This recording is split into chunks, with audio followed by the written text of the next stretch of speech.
ಎಲ್ಲರೂ ನಿಂತ್ಕೊಂಡವರ ನನ್ನ ಜೊತೆ ವೇದಗಾನ ಕೀರ್ತನೆಗಳು 158 ಕೇಳಿಸ್ಕೋಣ ಪ್ರಿಯರೇ.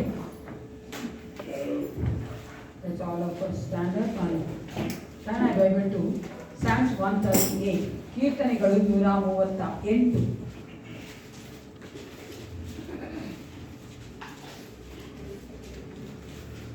ಎಂಟು ವಚನಗಳಿವೆ. 7 ವಚನಗಳ ಪ್ರತ್ಯುತ್ತರ ಓದಿಕೊಳ್ಳುತ್ತೇವೆ. 8ನೇ ವಚನ ಒಟ್ಟಾಗಿ ಓದುವವರಾಗಿದ್ದೇವೆ.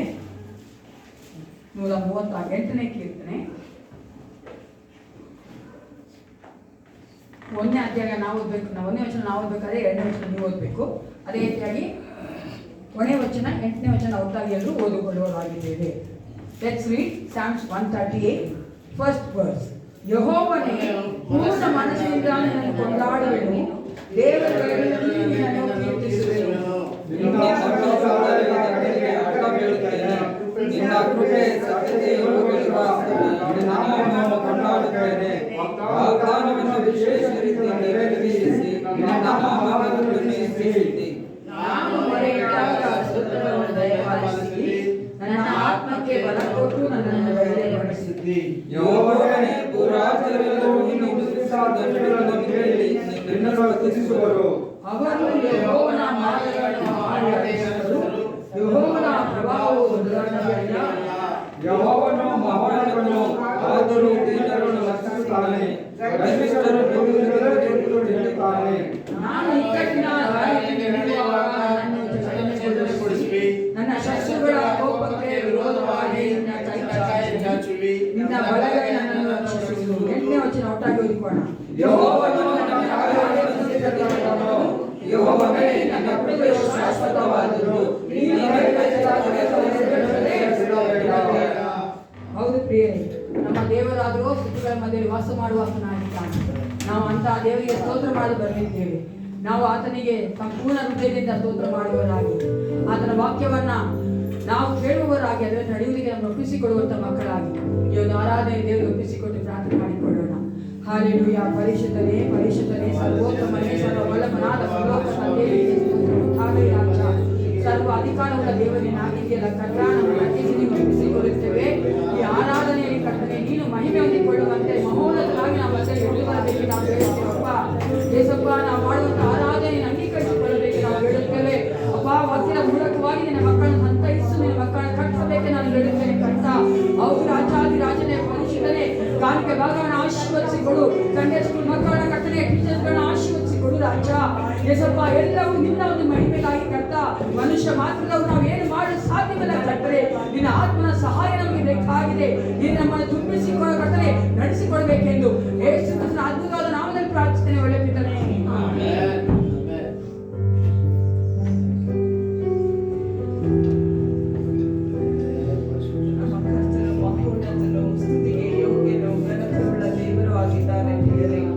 ಮುಂಜಾನೆ ವೇಳೆಯಲ್ಲಿ ಆತನನ್ನು ಆರಾಧಿಸಲು ಬರುವಂತ ನಾವು ಮಹಿಮೆ ನಿನಗಯ್ಯ, ಮಹತ್ವ ನಿನಗಯ್ಯ ಎಂಬ ಹಾಡಿನಿಂದ ಎಲ್ಲ ಮಾನ ಘನತೆಗಳನ್ನು ಆತನಿಗೆ ಸಲ್ಲಿಸೋಣ.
ಯೇಸು ಫಿಲಿಪ್ಪನ ಕೈಸರೆ ಎಂಬ ಪಟ್ಟಣದ ಪ್ರಾಂತ್ಯಕ್ಕೆ ಬಂದಾಗ ಜನರು ಮನುಷ್ಯಕುಮಾರನೆಂಬ ನನ್ನನ್ನು ಯಾರು ಅನ್ನುತ್ತಾರೆ ಎಂದು ಶಿಷ್ಯರನ್ನು ಕೇಳಿದ್ದಕ್ಕೆ ಅವರು, ನಿನ್ನನ್ನು ಕೆಲವರು ಸ್ನಾನಿಕನಾದ ಯೋಹಾನನು ಅನ್ನುತ್ತಾರೆ, ಕೆಲವರು ಎಲಿಯನು ಅನ್ನುತ್ತಾರೆ, ಬೇರೆ ಕೆಲವರು ಎರೇಮಿಯನು ಇಲ್ಲವೇ ಪ್ರವಾದಿಗಳಲ್ಲಿ ಒಬ್ಬನು ಅನ್ನುತ್ತಾರೆ ಎಂದು ಹೇಳಿದರು.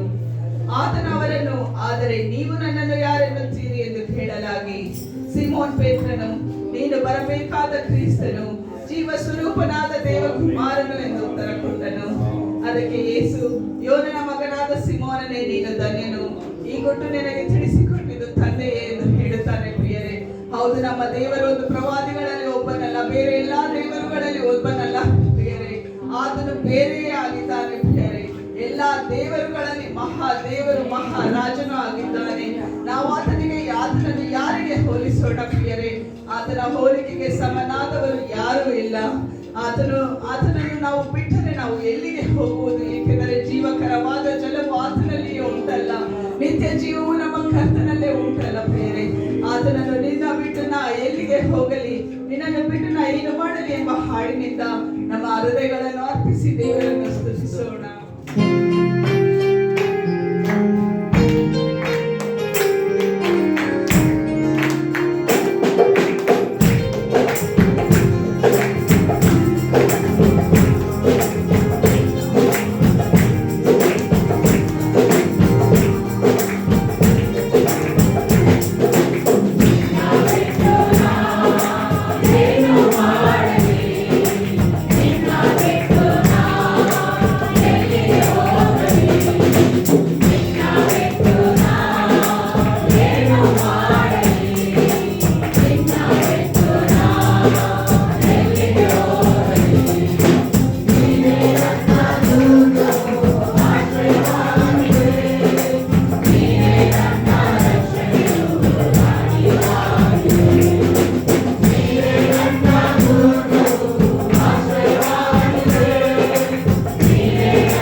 ಮೂವರು ಸೇರಿ ಬರುತ್ತಾರೋ ಅವರ ಮಧ್ಯದಲ್ಲಿ ಕರ್ತನು ಬರುವಂತವನಾಗಿದ್ದಾನೆ.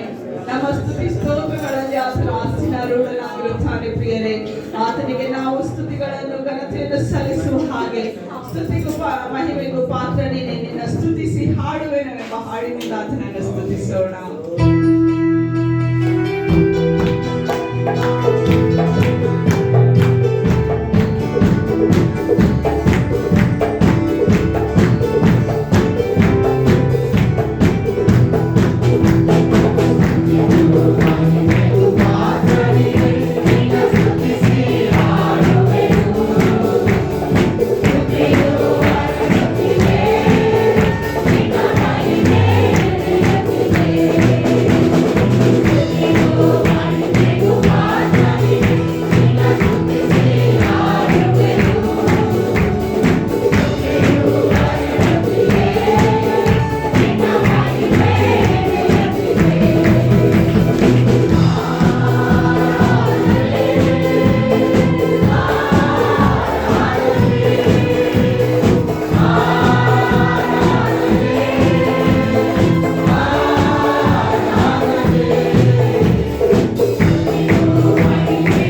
ಕರ್ತನೆ ನೀನು ಎಷ್ಟೋ ಉನ್ನತನಾಗಿದ್ದಿ ಕರ್ತನೆ, ಆಕಾಶವನ್ನು ಜ್ಞಾನದಿಂದಲೂ ಭೂಮಿಯನ್ನು ನಿನ್ನ ಪ್ರೀತಿಯಿಂದಲೂ ನಿನ್ನ ಹರಡಿದೆಯಲ್ಲ ಕರ್ತನೆ, ನಿನಗೆ ಸ್ತೋತ್ರ. ಮಾನವರು ಎಷ್ಟರವನಾತನನ್ನು ಏಕೆ ನೆನೆಸಬೇಕು ಕರ್ತನೆ, ಆದರೂ ನಮ್ಮನ್ನು ಕರ್ತನೆ ದೇವದೂತರಿಗಿಂತ ಸ್ವಲ್ಪವೇ ಕಡಿಮೆಯಾಗಿ ಉಂಟು ಮಾಡಿ ಕರ್ತನೆ ನೀನು ನಿನ್ನ ಮಹಿಮ ಕಿರೀಟವನ್ನು ನಮಗೆ ಧರಿಸಿದಂತ ದೇವರಾಗಿದೆಯಲ್ಲ ಕರ್ತನೆ, ನಿನಗೆ ಸ್ತೋತ್ರ. ನಮ್ಮ ಮೇಲೆ ಎಷ್ಟೋ ಪ್ರೀತಿಯನ್ನಿಟ್ಟು ಕರ್ತನೆ ನಿನ್ನ ಒಬ್ಬನೇ ಮಗನನ್ನು ನಮಗೆ ಕಳಿಸಿಕೊಟ್ಟಿದೆಯಲ್ಲ, ಆತನ ಹೆಸರನ್ನು ಹೇಳಿಕೊಳ್ಳುವ ನಮಗೆ ರಕ್ಷಣೆಯು ಖಂಡಿತವಾಗಿರುವುದಕ್ಕಾಗಿ ನಿನಗೆ ಸ್ತೋತ್ರ. ನೀನು ನಮಗೆ ಮುಂದೆ ಇಟ್ಟಿರುವ ನಿರೀಕ್ಷೆಗಾಗಿ ನಾವು ನಿನಗೆ ಸ್ತೋತ್ರ ಕರ್ತನೆ. ಪವಿತ್ರಾತ್ಮನನ್ನು ನಮಗೆ ಮುದ್ರೆಯನ್ನಾಗಿ ಕೊಟ್ಟಿದೆಯಲ್ಲ ಕರ್ತನೆ, ನಾವು ಕರ್ತನೆ ನಿನ್ನದೇ ನಿರೀಕ್ಷಿಸುತ್ತೇವೆ ಕರ್ತನೆ. ಸಭೆಯ ಮೊದಲ ಗಿತ್ತಿಗೆ ಕರ್ತನೆ ನಿನ್ನ ಮೊದಲಿಗನಾಗಿ ಬರುವಂತ ದೇವನಾಗಿರುವಾಗ ಸಭೆಯೆಂಬ ನಾವು ನಿಷ್ಕಳಂಕರಾಗಿ ನಿರ್ದೋಷಿಗಳಾಗಿ ನಿರ್ಮಲರಾಗಿ ನಿನ್ನ ಮುಂದೆ ನಿಲ್ಲುವ ಹಾಗೆ ನಮ್ಮನ್ನು ಸಿದ್ಧ ಮಾಡು ಕರ್ತನೆ. ಕಲ್ಮಶಗಳನ್ನು ತೊಳೆಯುವ ಪವಿತ್ರ ಆತ್ಮನೇ ನಮ್ಮಲ್ಲಿ ನೀನು ಕಾರ್ಯ ಮಾಡು ಕರ್ತನೆ. ಕಳೆದ ವಾರಕ್ಕಿಂತ ಈ ವಾರ ಕರ್ತನೆ ನಮ್ಮ ಜೀವಿತ ಒಂದು ಒಳ್ಳೆಯ ಮಾದರಿಯಾಗಿರುವ ಹಾಗೆ, ಕಳೆದ ವಾರಕ್ಕಿಂತ ಕಳೆದ ವರ್ಷಕ್ಕಿಂತ ಕರ್ತನೆ ಈ ವರ್ಷ ಕರ್ತನೆ ನಿನಗೆ ನಾವು ಹತ್ತಿರವಾಗುವಂತೆ ಕರ್ತನೆ ದಿನ ದಿನವೂ ಕ್ರಿಸ್ತನ ಸ್ವಾರೂಪ್ಯದಲ್ಲಿ ನಾವು ಮಾರ್ಪಡುವ ಹಾಗೆ ಸಹಾಯ ಮಾಡು. ನಾವು ನಿಂತ ನೀರಾಗ ಕರ್ತನೆ ಹರಿಯುವ ಒಂದು ಜೀವದ ಜಲವಾಗಿ ಕರ್ತನೆ ನಾವು ಕರ್ತನೆ ಇರುವ ಹಾಗೆ ಸಹಾಯ ಮಾಡು. ನಿನ್ನ ವಾಕ್ಯದಲ್ಲಿ ಹೇಳುತ್ತದಲ್ಲ, ನನ್ನನ್ನು ನಮ್ಮವರ ಹೊಟ್ಟೆಯೊಳಗಿನ ಜೀವಕರವಾದ ಮುಗಿಗಳಲ್ಲಿ ನೀನು ಹಾರಿಸುತ್ತೆ ಎಂದು ಕರ್ತನೆ. ನಿನ್ನಲ್ಲಿ ನಾವು ನಿಂತಿರುವಾಗ ಕರ್ತನೆ ನಮ್ಮ ಆರಾಧನೆಯನ್ನು ಸ್ವೀಕರಿಸು, ನಮ್ಮನ್ನು ಜೀವ ಜಲದ ಬುಗ್ಗೆಗಳನ್ನಾಗಿ ಮಾಡು ಕರ್ತನೆ. ಇಲ್ಲಿಂದ ನಾವು ಹೊರಗೆ ಹೋಗುವಾಗ ಕರ್ತನೆ ನಾವು ಹೋಗುವಂತ ಸ್ಥಳದಲ್ಲೆಲ್ಲ ನಿನ್ನ ಜೀವವನ್ನು, ನಾವು ಹೋಗುವಂತ ಸ್ಥಳದಲ್ಲೆಲ್ಲ ನಿನ್ನ ಆಶೀರ್ವಾದಗಳನ್ನು ನಾವು ತೆಗೆದುಕೊಂಡು ಹೋಗುವ ಹಾಗೆ ನಮ್ಮನ್ನು ಅಭಿಷೇಕಿಸು. ರಾಜಾದಿರಾಜನೇ ದೇವಾದಿ ದೇವನೇ ಕರ್ತನೆ ಎಲ್ಲಾ ಕಾರ್ಯಗಳನ್ನು ನಿನಗೆ ಅರ್ಪಿಸುತ್ತೇವೆ ರಾಜ. ಮಾನವರಾದ ನಮ್ಮ ಆರಾಧನೆಯಲ್ಲಿ ಸಂತೋಷ ಪಡುವಾತನೇ ನಿನಗೆ ಸ್ತೋತ್ರ. ನಮ್ಮ ಆರಾಧನೆಯನ್ನು ಸ್ವೀಕರಿಸಿದಂತ ನಮ್ಮ ಒಳ್ಳೆಯ ಪರಲೋಕದ ತಂದೆಯೇ ನಿನಗೆ ಸ್ತೋತ್ರ. ಮುಂಬರುವ ಕರ್ತನೆ ಎಲ್ಲಾ ಕಾರ್ಯಗಳನ್ನು ನಿನಗೆ ಅರ್ಪಿಸುತ್ತೇವೆ ಕರ್ತನೆ. ವಾಕ್ಯ ಭಾಗವನ್ನು ಸಂಡೇ ಸ್ಕೂಲ್ ಅನ್ನು ಆಫರಿಂಗ್ ಅನ್ನು ನೀನೇ ಮುಟ್ಟು ಕರ್ತನೆ. ನಾವು ಮಾಡುವಂತ ಏನೇ ಕಾರ್ಯವಾದರೂ ಕರ್ತನೆ ಅದು ಕೇವಲ ನಿನ್ನ ಮಹಿಮೆಗಾಗಿ ಆಗುವ ಹಾಗೆ ಮಾಡು. ನಮ್ಮನ್ನು ನಾವು ನಿನಗೆ ಸಮರ್ಪಿಸಿಕೊಡುತ್ತೇವೆ ರಾಜ. ನಮ್ಮ ಹೃದಯದಲ್ಲಿ ನೀನೇ ರಾಜನಾಗಿ ಆಳಬೇಕೆಂದು ಯೇಸು ಕ್ರಿಸ್ತನ ಹೆಸರಿನಲ್ಲಿ ಬೇಡಿಕೊಂಡಿದ್ದೇವೆ ತಂದೆಯೇ. ನಾವು ನಿಂತಿರುವಂತೆ ನಮ್ಮ ಒಂದನೇ ಪೇತ್ರನು 7ನೇ ಅಧ್ಯಾಯ 11 ಮತ್ತು 12ನೇ ವಚನ ತಿಳಿಸ್ಕೊಳ್ಳೋಣ. As they remain standing, let's turn our Bible to 1 Peter chapter 2 verses 11 and 12. ಪೇತ್ರನು ಬರೆದ ಮೊದಲನೇ ಪತ್ರಿಕೆ 2ನೇ ಅಧ್ಯಾಯ 11 ಮತ್ತು 12ನೇ ವಚನ. ಎಲ್ಲ ಸತ್ಯವೇದ ತೆಗೆದುಕೊಳ್ಬೇಕು ಕೇಳ್ಕೊಳ್ತೀನಿ. 11ನೇ ವಚನನ ಸಹೋದರರು ಓದಬೇಕಾದ್ರೆ, ಬ್ರದರ್ಸ್ ಓದಬೇಕಾದ್ರೆ, 12ನೇ ವಚನ ನಾವು ಸಹೋದರಿಯರು ಸಿಸ್ಟರ್ಸ್ ಓದುವವರಾಗಿದ್ದೇವೆ. 1 ಪೇತ್ರನು 2ನೇ ಅಧ್ಯಾಯ 11 ಮತ್ತು 12ನೇ ವಚನ. 11ನೇ ವಚನ ಸಹೋದರರು ಓದಬೇಕಂತ ಕೇಳ್ಕೊಳ್ತೀನಿ.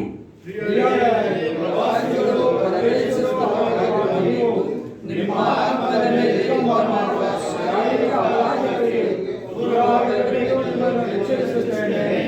ನಿಮ್ಮ ನಡವಳಿಕೆಯು ಅನ್ಯ ಜನರ ಪದ್ಧತಿಗೆ ಯೋಗ್ಯವಾಗಿರಲಿ. ಆಗ ಅವರು ಯಾವ ವಿಷಯದಲ್ಲಿ ನಿಮ್ಮನ್ನು ಅಕ್ರಮಗಾರರೆಂದು ನಿಂದಿಸುತ್ತಾರೆ, ಆ ವಿಷಯದಲ್ಲಿಯೇ ನಿಮ್ಮ ಸಕ್ರಿಯಗಳನ್ನು ಕಣ್ಣಾರೆ ಕಂಡು ವಿಚಾರಣೆಯಲ್ಲಿ ದೇವರನ್ನು ಕೊಂಡಾಡುವರು. ದೇವರ ಮಾತುಗಳ ಆಶೀರ್ವದಿಸಿ ಕುಳಿತುಕೋಣ. ಕಣಿಕಾಯ ಮಾಡಿ ಸಮಯ ಸಂದೇಶ ಕೊಡಬೇಕು.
ದೇವರ ಸುಂದರ ನಾಮಕ್ಕೆ ಸ್ತೋತ್ರ ಉಂಟಾಗಲಿ. ಈ ಒಂದು ಸಮಯದಲ್ಲಿ ನಿವಾರದ ಜನ್ಮದಿನ ಆಚರಿಸಿಕೊಳ್ಳುವಂಥವ್ರು, ಮದುವೆ ಆಚರಿಸಿಕೊಳ್ಳುವಂಥವ್ರು ಇರುವುದಾದರೆ ದಯವಿಟ್ಟು ಕೇಳ್ಕೊಳ್ತೇವೆ. ನಾನು ನಿಮಗಾಗಿ ಪ್ರಾರ್ಥನೆ ಮಾಡುವವರಾಗಿದ್ದೇವೆ.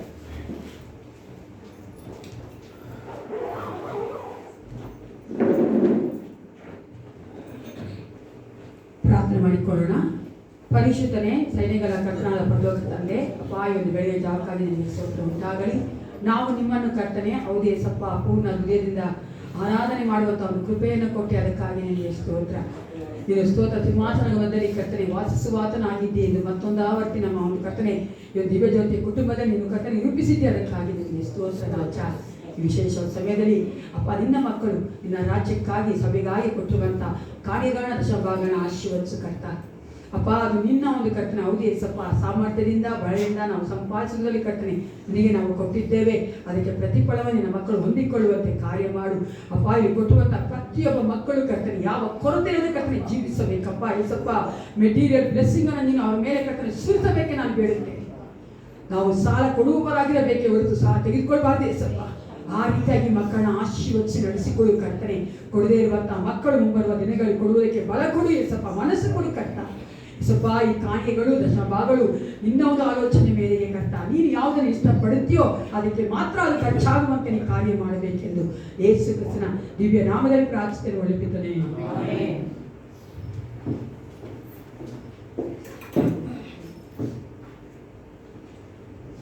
ಆಲ್ ಇಸ್ ಫೈನ್ ಅಲ್ವಾ? ಎಲ್ಲರೂ ಚೆನ್ನಾಗಿದ್ದೀರಾ? ದೇವ್ರ ಕೃಪೆ ಇಲ್ಲ. ನಿಜವಾಗ್ಲೂ ಪ್ರಿಯರ, ದೇವರು ಎಷ್ಟು ದೊಡ್ಡವನಾಗಿದ್ದಾನೆ, ಒಳ್ಳೆಯವನಾಗಿದ್ದಾನೆ ಅಂದರೆ ನಮ್ಮನ್ನು ಕಾಯ್ಕೊಂಡು ಬರ್ತಾ ಇದ್ದ ಅಲ್ವಾ? ನಮ್ಮ ಜೀವಿತಗಳ ದೊಡ್ಡ ಕಾರ್ಯಗಳನ್ನ ಮಾಡಿದ್ದಾನೆ. ಈ ಒಂದು 2021ನೇ ವರ್ಷದ ಜನವರಿ ತಿಂಗಳ ಮೊದಲ ಕೊನೆ ದಿನದಲ್ಲಿ ಕೊನೆ ಭಾನುವಾರ ಇದ್ವಿ. ಒಂದು ತಿಂಗಳು ಸಂಪೂರ್ಣ ದೇವರನ್ನು ಕಾಯ್ತಾನೆ. ಎಷ್ಟು ಭಾನುವಾರ ಇತ್ತು ಗೊತ್ತಾ? 5 ಭಾನುವಾರ ದೇವರನ್ನು ಕಾಯ್ಕೊಂಡಿದ್ದಾನೆ ಅಲ್ವಾ? ದೇವರು ನಂಬಿಗಸ್ತನೇ ಆಗಿದ್ದಾನೆ, ಒಳ್ಳೆಯವನಾಗಿದ್ದಾನೆ. ಈಗ ನಮ್ಮ ಮೊದಲು ಟೈಟಸ್ ಬ್ರದರ್ ಮುಂದೆ ಬಂದು ಅನೌನ್ಸ್ಮೆಂಟ್ ಹೋಗ್ತಾರೆ, ದಯವಿಟ್ಟು ಕೇಳಿಸ್ಕೊಳ್ಳಿ.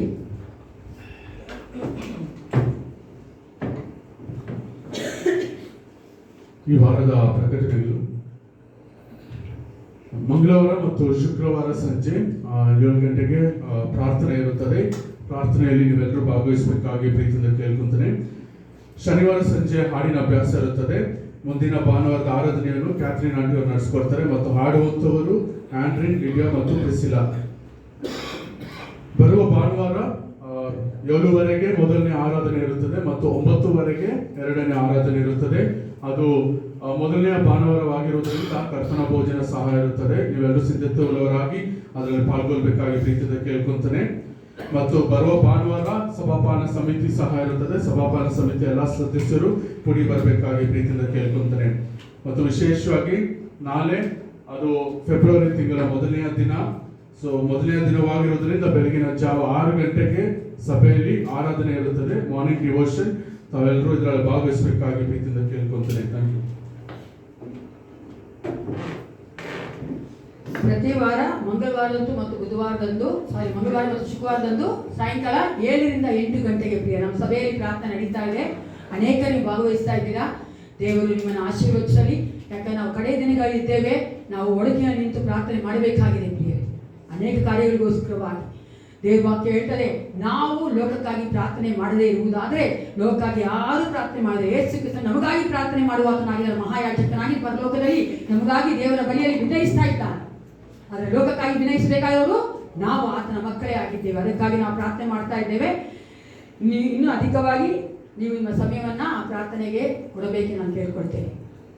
ಈ ಒಂದು ವಾರದಲ್ಲಿ ಇನ್ನೊಂದು 10 ನಿಮಿಷ ಇದೆ. ನೀವು ಯಾರಾದರೂ ಸಾಕ್ಷಿ ಹೇಳ್ಬೇಕನ್ನು ಆಸೆ ಪಡುವುದಾದರೆ, ದೇವರು ನಿಮ್ಮ ಜೀವಿತದಲ್ಲಿ ಅದ್ಭುತವಾದ ಕಾರ್ಯಗಳು ಮಾಡಿರುವುದಾದರೆ, ಪರಿಶುದ್ಧಾತ್ಮ ನಿಮ್ಮನ್ನು ಪ್ರೇರಣೆ ಮಾಡುವುದಾದರೆ ದಯವಿಟ್ಟು ನೀವು ನಿಮ್ಮ ಸಾಕ್ಷಿಯನ್ನು ಹಂಚಿಕೊಳ್ಬೇಕಂತ ಕೇಳ್ಕೊಳ್ತೇನೆ. ಸಭೆಯ ಒಂದು ಉತ್ತೇಜನಕ್ಕಾಗಿ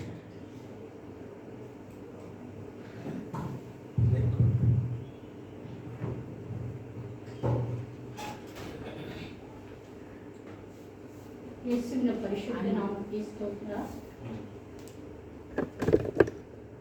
ದೇವರು ಇದುವರೆಗೂ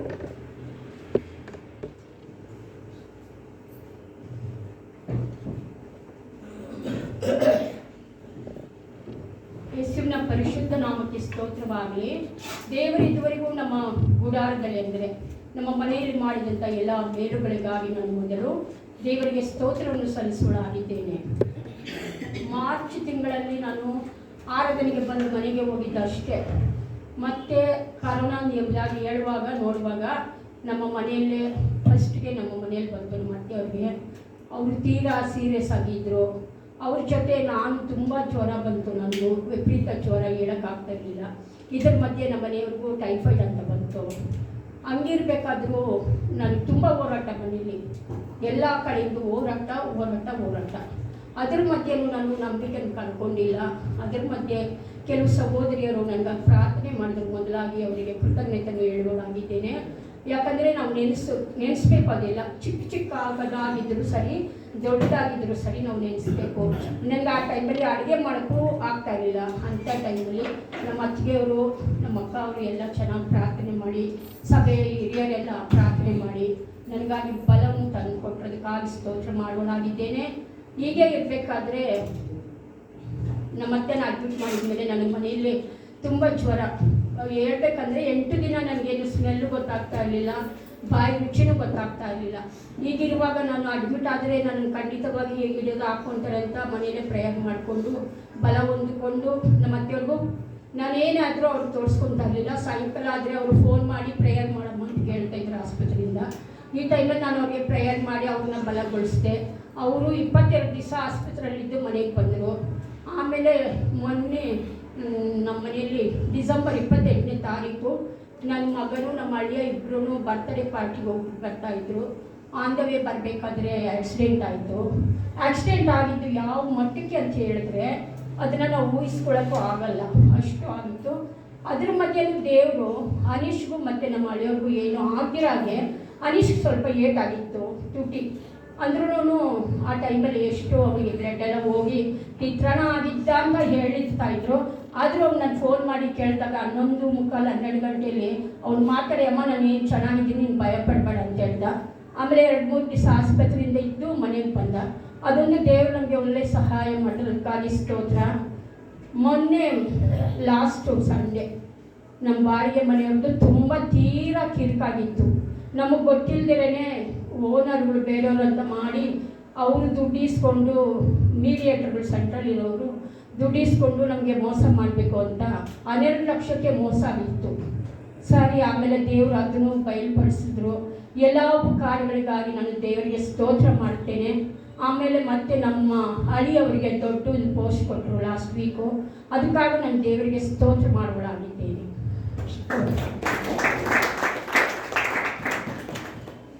ದೇವರ ಪರಿಶುದ್ಧ ನಾಮಕ್ಕೆ ಸ್ತೋತ್ರ. ನಮ್ಮ ಮನೆಯಲ್ಲಿ ಕೂಡ ನಮ್ಮ ಚಿಕ್ಕ ಸೊಸೆ ಅರ್ಚನಾ ಅವರು ಗರ್ಭಿಣಿಯಾಗಿದ್ದಾಗ ತುಂಬ ವೀಕ್ ಆಗಿತ್ತು, ಮಗು ಬೆಳವಣಿಗಿರಲಿಲ್ಲ. ಎಲ್ಲರೂ ಚೆನ್ನಾಗಿ ನಮ್ಮ ಮನೆಯವರೆಲ್ಲ ಸೇರಿ ಪ್ರಾರ್ಥನೆ ಮಾಡಿದ್ರು. ಆಮೇಲೆ ಮೇ ತಿಂಗಳು ಕೊನೆ 29ಕ್ಕೆ ಡೆಲಿವರಿ ಆಯಿತು. ಮಗ ಸ್ವಲ್ಪ ಚೆನ್ನಾಗಿ ಇದಾಗಿದ್ದ. ಅವಾಗ ನಾನು ಲಾಕ್ಡೌನ್ ಆದಾಗ ನಾನು ಆ ಕಡೆ ಹೋಗಿ ಕರ್ಬೇವಿನ ಸೊಪ್ಪು ಕಿತ್ಕೊಳ್ಳಾಗ ಅಲ್ಲಿ ಒಂದು ಹಳ್ಳ ಇತ್ತು, ಗೊತ್ತಿದ್ದರೆ ಕಾಲು ಒಳಗಡೆ ಇಟ್ಬಿಟ್ಟಿದ್ದೀನಿ. ಅವಾಗ ಲಾಕ್ಡೌನ್ ಆದಾಗ ಯಾರು ಓಡಾಡ್ತಾ ಇರಲಿಲ್ಲ, ನಮ್ಮ ಮನೆಯವ್ರು ಒಳಗಡೆ ಇದ್ದರು. ನಾನು ಕುತ್ಕೊಂಡ್ಬಿಟ್ಟಿದ್ದೀನಿ, ಕಾಲು ಒಳಗಡೆ ಹೋಗ್ಬಿಟ್ಟಿದ್ದೆ. ನಾನು ಕೂತ್ಕೊಳ್ತೀನಿ ಬನ್ನಿರಿ ಅಂತ. ಆಮೇಲೆ ಅಷ್ಟೊತ್ತಿಗೆ ಅವ್ರು ಬಂದು ನನ್ನ ಎಬ್ಬಿಸಿದ್ರು. ಆಮೇಲೆ ನಮ್ಮ ಮನೇಲಿ ಕೊರೋನಾ ಅಂತ ನಮ್ಮ ಯಜಮಾನ್ರಿಗೂ ನಮ್ಮ ಚಿಕ್ಕ ಮಗನಿಗೂ ಆಗಿತ್ತು.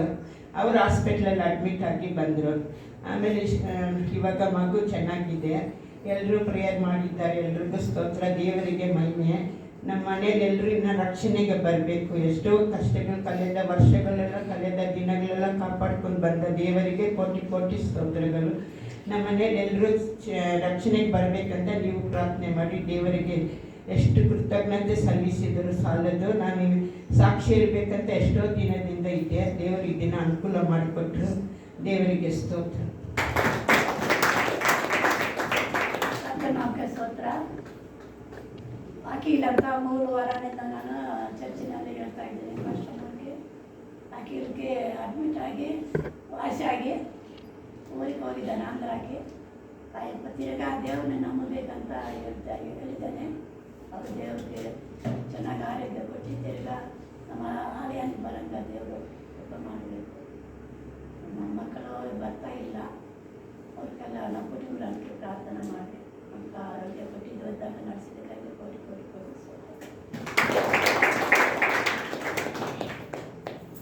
ಯೇಸುನಾಮಕ್ಕೆ ಸ್ತೋತ್ರವಾಗಲಿ. ಡಿಸೆಂಬರ್ ತಿಂಗಳಲ್ಲಿ ನಮ್ಮ ಯಜಮಾನ್ ತುಂಬ ಸೀರಿಯಸ್ ಆಗಿದ್ರು. ಅವಾಗ ಸೀರಿಯಸ್ ಆಗಿದ್ದು ನಾವು ಅವರು ಮರಣ ಹೊಂದಿದ ದಿವಸಲ್ಲಿ ಸಭೆಗೆ ಫೋನ್ ಮಾಡಿ ಜಾಗಪ್ಪ ಫಾಸ್ಟು ಅಂತ ಕ್ಯಾಥರಿನ್ ಅವರು ಬಂದು ಪ್ರಾರ್ಥನೆ ಮಾಡಿ ಅವರು ಹೇಳಿದ್ರು, ಅವರು ಮಾಡೋದಾದರೆ ಅವರು ಇದು ಮಾಡಲಿ, ಇಲ್ಲಾದರೆ ನಾವು ನಿಮಗೆ ಮಾಡ್ತೀವಿ, ನಾವು ಸಹಾಯ ಮಾಡ್ತೀವಿ ಅಂತ ಹೇಳಿದರು. ಅವಾಗ ಸರಿ ಅಂತ ನನ್ನ ಮಗಳು ಹೇಳಿದ್ರು. ನಾನು ಹೇಳಿದೆ, ನಾನು ಕ್ರಿಸ್ತನಲ್ಲಿ ಇದ್ದೀನಿ, ಅವರು ಒಪ್ಪಿಕೊಂಡಿದ್ದಾರೆ, ದೇವ್ರು ನಂಬಿದ್ದಾರೆ. ಅವರು ನಮ್ಮ ಪ್ರಕಾರ ನಾವು ಮಾಡ್ಕೊತೀವಿ ಅನ್ನೋದಕ್ಕೆ ನನ್ನ ಮಗಳು ಒಪ್ಪಿಲ್ಲ. ಅವಳು ಹೇಳಿದ್ರು, ನಮ್ಮ ಪ್ರಕಾರ ನಾವು ಮಾಡ್ಕೊತೀವಿ ಅಂತ ಹೇಳಿದ್ರು.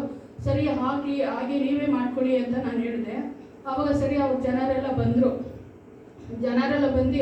ಅವಾಗ ನಾವು ಹಳ್ಳಿಯ ಏನು ಹೇಳ್ದ, ಇಲ್ಲಕ್ಕ ನಾವು ಮಾಡ್ಕೊತೀವಿ ಅಂತ ಹೇಳಿದ್ರು. ಸರಿಯಪ್ಪ, ಮಗನಾದ್ರೆ ನೀನೇ, ಅಳಿನಾದ್ರೆ ನೀನೇ, ನೀನೇ ಮಾಡ್ಕೊಳಪ್ಪ, ಆದರೆ ನಾವು ಇದರಲ್ಲಿ ಬರೋದಿಲ್ಲ, ನಾವು ಯಾವುದಕ್ಕೂ ನಾವು ಪೂಜೆ ಪುನಸ್ಕಾರ ನಾವು ಬರೋದಿಲ್ಲ, ನಿಮ್ಮ ಇಷ್ಟದಂತೆ ಮಾಡ್ಕೊಳ್ಳಿ ಅಂತ ಹೇಳಿದ್ರು. ಅವಾಗ ಎಲ್ಲರೂ ಸರಿ ಅಂತ ಅವನು ಒಪ್ಕೊಂಡವ್ರೆ. ಅವ್ರ ಅಮ್ಮ ತಂಗಿದ್ರು ಯಾರು ಒಪ್ಕೊಂಡಿಲ್ಲ. ಅವಾಗ ತಿರ್ಗಾ ಬಂದು ಅಕ್ಕ ಒಂದು ಸಾಲಿ ಬಂದ್ಬಿಡಕ್ಕ ಇದರಲ್ಲಿ ಬಂದ್ಬಿಟ್ಟು ಮತ್ತೆ ನಿಂತ್ಕೊಂಡು ಮತ್ತೆ ನೀನು ಹೋಗ್ಬಿಡು ಅಂತ ಹೇಳಿದ್ರು. ಇಲ್ಲಪ್ಪ, ನಾನು ನಂಬಿದ ದೇವ್ರನ್ನ ಬಿಟ್ಟು ನಾನು ಬರೋದಿಲ್ಲ ಅಂತ ಹೇಳಿದೆ. ಅವಾಗ ಸರಿ ಅಂದ್ಬಿಟ್ಟು ಸರಿ ಅವರು ಯೋಚನೆ ಮಾಡಿದ್ರು. ಆ ಊರಿಂದ ಒಬ್ರು ಬಂದವರು, ಇಲ್ಲ ಅವಳು ಇಷ್ಟು ವರ್ಷ ಆಯ್ತು ಗಂಡನ ಜೊತೆ ಐತಿ, ಅವಳು ಸಂಸಾರ ಮಾಡಿ ಅವಳ ಪಕ್ಕನೇ ಹೋಗ್ಲಿ, ನೀವು ಬಂದು ಮಾಡ್ತೀನಿ ಅಂದರೆ ಅದು ಹೆಂಗೆ ನ್ಯಾಯ ಅಂತ ಹೇಳಿ ಅವರು ಮಾತಾಡಿದ್ರು. ಅವ್ರು ಸರಿ ಅಂದ್ಬಿಟ್ಟು ಅವ್ರು ಏನು ಹೇಳಿದ್ರು, ಇಲ್ಲ ನಾನು ಮಾಡ್ತೀನಿ ಅಂತ ಹಿಂಗೆ ಸ್ವಲ್ಪ ಹೋರಾಟ ಆಯಿತು. ಆವಾಗ ಅದರ ಸರಿ ಹೇಳ್ದ. ಆಮೇಲೆ ಇಳ್ದಾಗ ಅವನು ಅವ್ರಿಗೆ ಏನು ಅನಿಸ್ತಾ ಏನೋ ಗೊತ್ತಿಲ್ಲ. ಅವಾಗ ಸರಿ ಅಕ್ಕ ನೀನು ಇಷ್ಟದಂತೆ ಮಾಡ್ಕೊ ಅಂತ ಹೇಳ್ದ. ಅವಾಗ ಸರಿ ಅಂದ್ಬಿಟ್ಟು ಸಭೆಗೆ ಫೋನ್ ಮಾಡಿ, ಭಾನುವಾರ ಬೇರೆ ಅವತ್ತು ಆರಾಧನೆ ನಡೀತಾ ಇತ್ತು, ಅವ್ರು ಫೋನ್ ಮಾಡಿ ತಿಳಿಸಿದಾಗ ತಕ್ಷಣ ಹೇಳಿ ನಮ್ಮ ಸಭೆ ಮಕ್ಕಳು ಪಾಸ್ಟು ಎಲ್ಲರೂ ಸೇರಿ ಹೆಲ್ಪ್ ಮಾಡಿದ್ರು.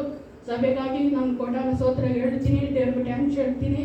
ಆ ದೇವರು ನಮಗೆ ಎಷ್ಟೊಂದು ನಮ್ಮನ್ನ ದೇವರು ಬಲಪಡಿಸಿ ಅವತ್ತು ನನ್ನ ನಿಲ್ಸಿದ್ದಕ್ಕಾಗಿ ದೇವರಿಗೆ ಕೊಟ್ಟಾಗ ಸ್ತೋತ್ರಗಳು ಹೇಳ್ತೀನಿ. ಅವಾಗ ಸಹಾಯಕ್ಕೆ ಯಾರಿಲ್ಲಾದರೂ ದೇವರು ಯಾವತ್ತೂ ನಮ್ಮ ಕೈ ಬಿಡೋದಿಲ್ಲ. ಇಂದಿಗೂ ನಮ್ಮನ್ನ ನಡೆಸುವಂಥ ದೇವರವ್ರಿಗೆ ಕೊಟ್ಟಾಗ ಸ್ತೋತ್ರ ಥ್ಯಾಂಕ್ಸ್ ಹೇಳ್ತೀನಿ.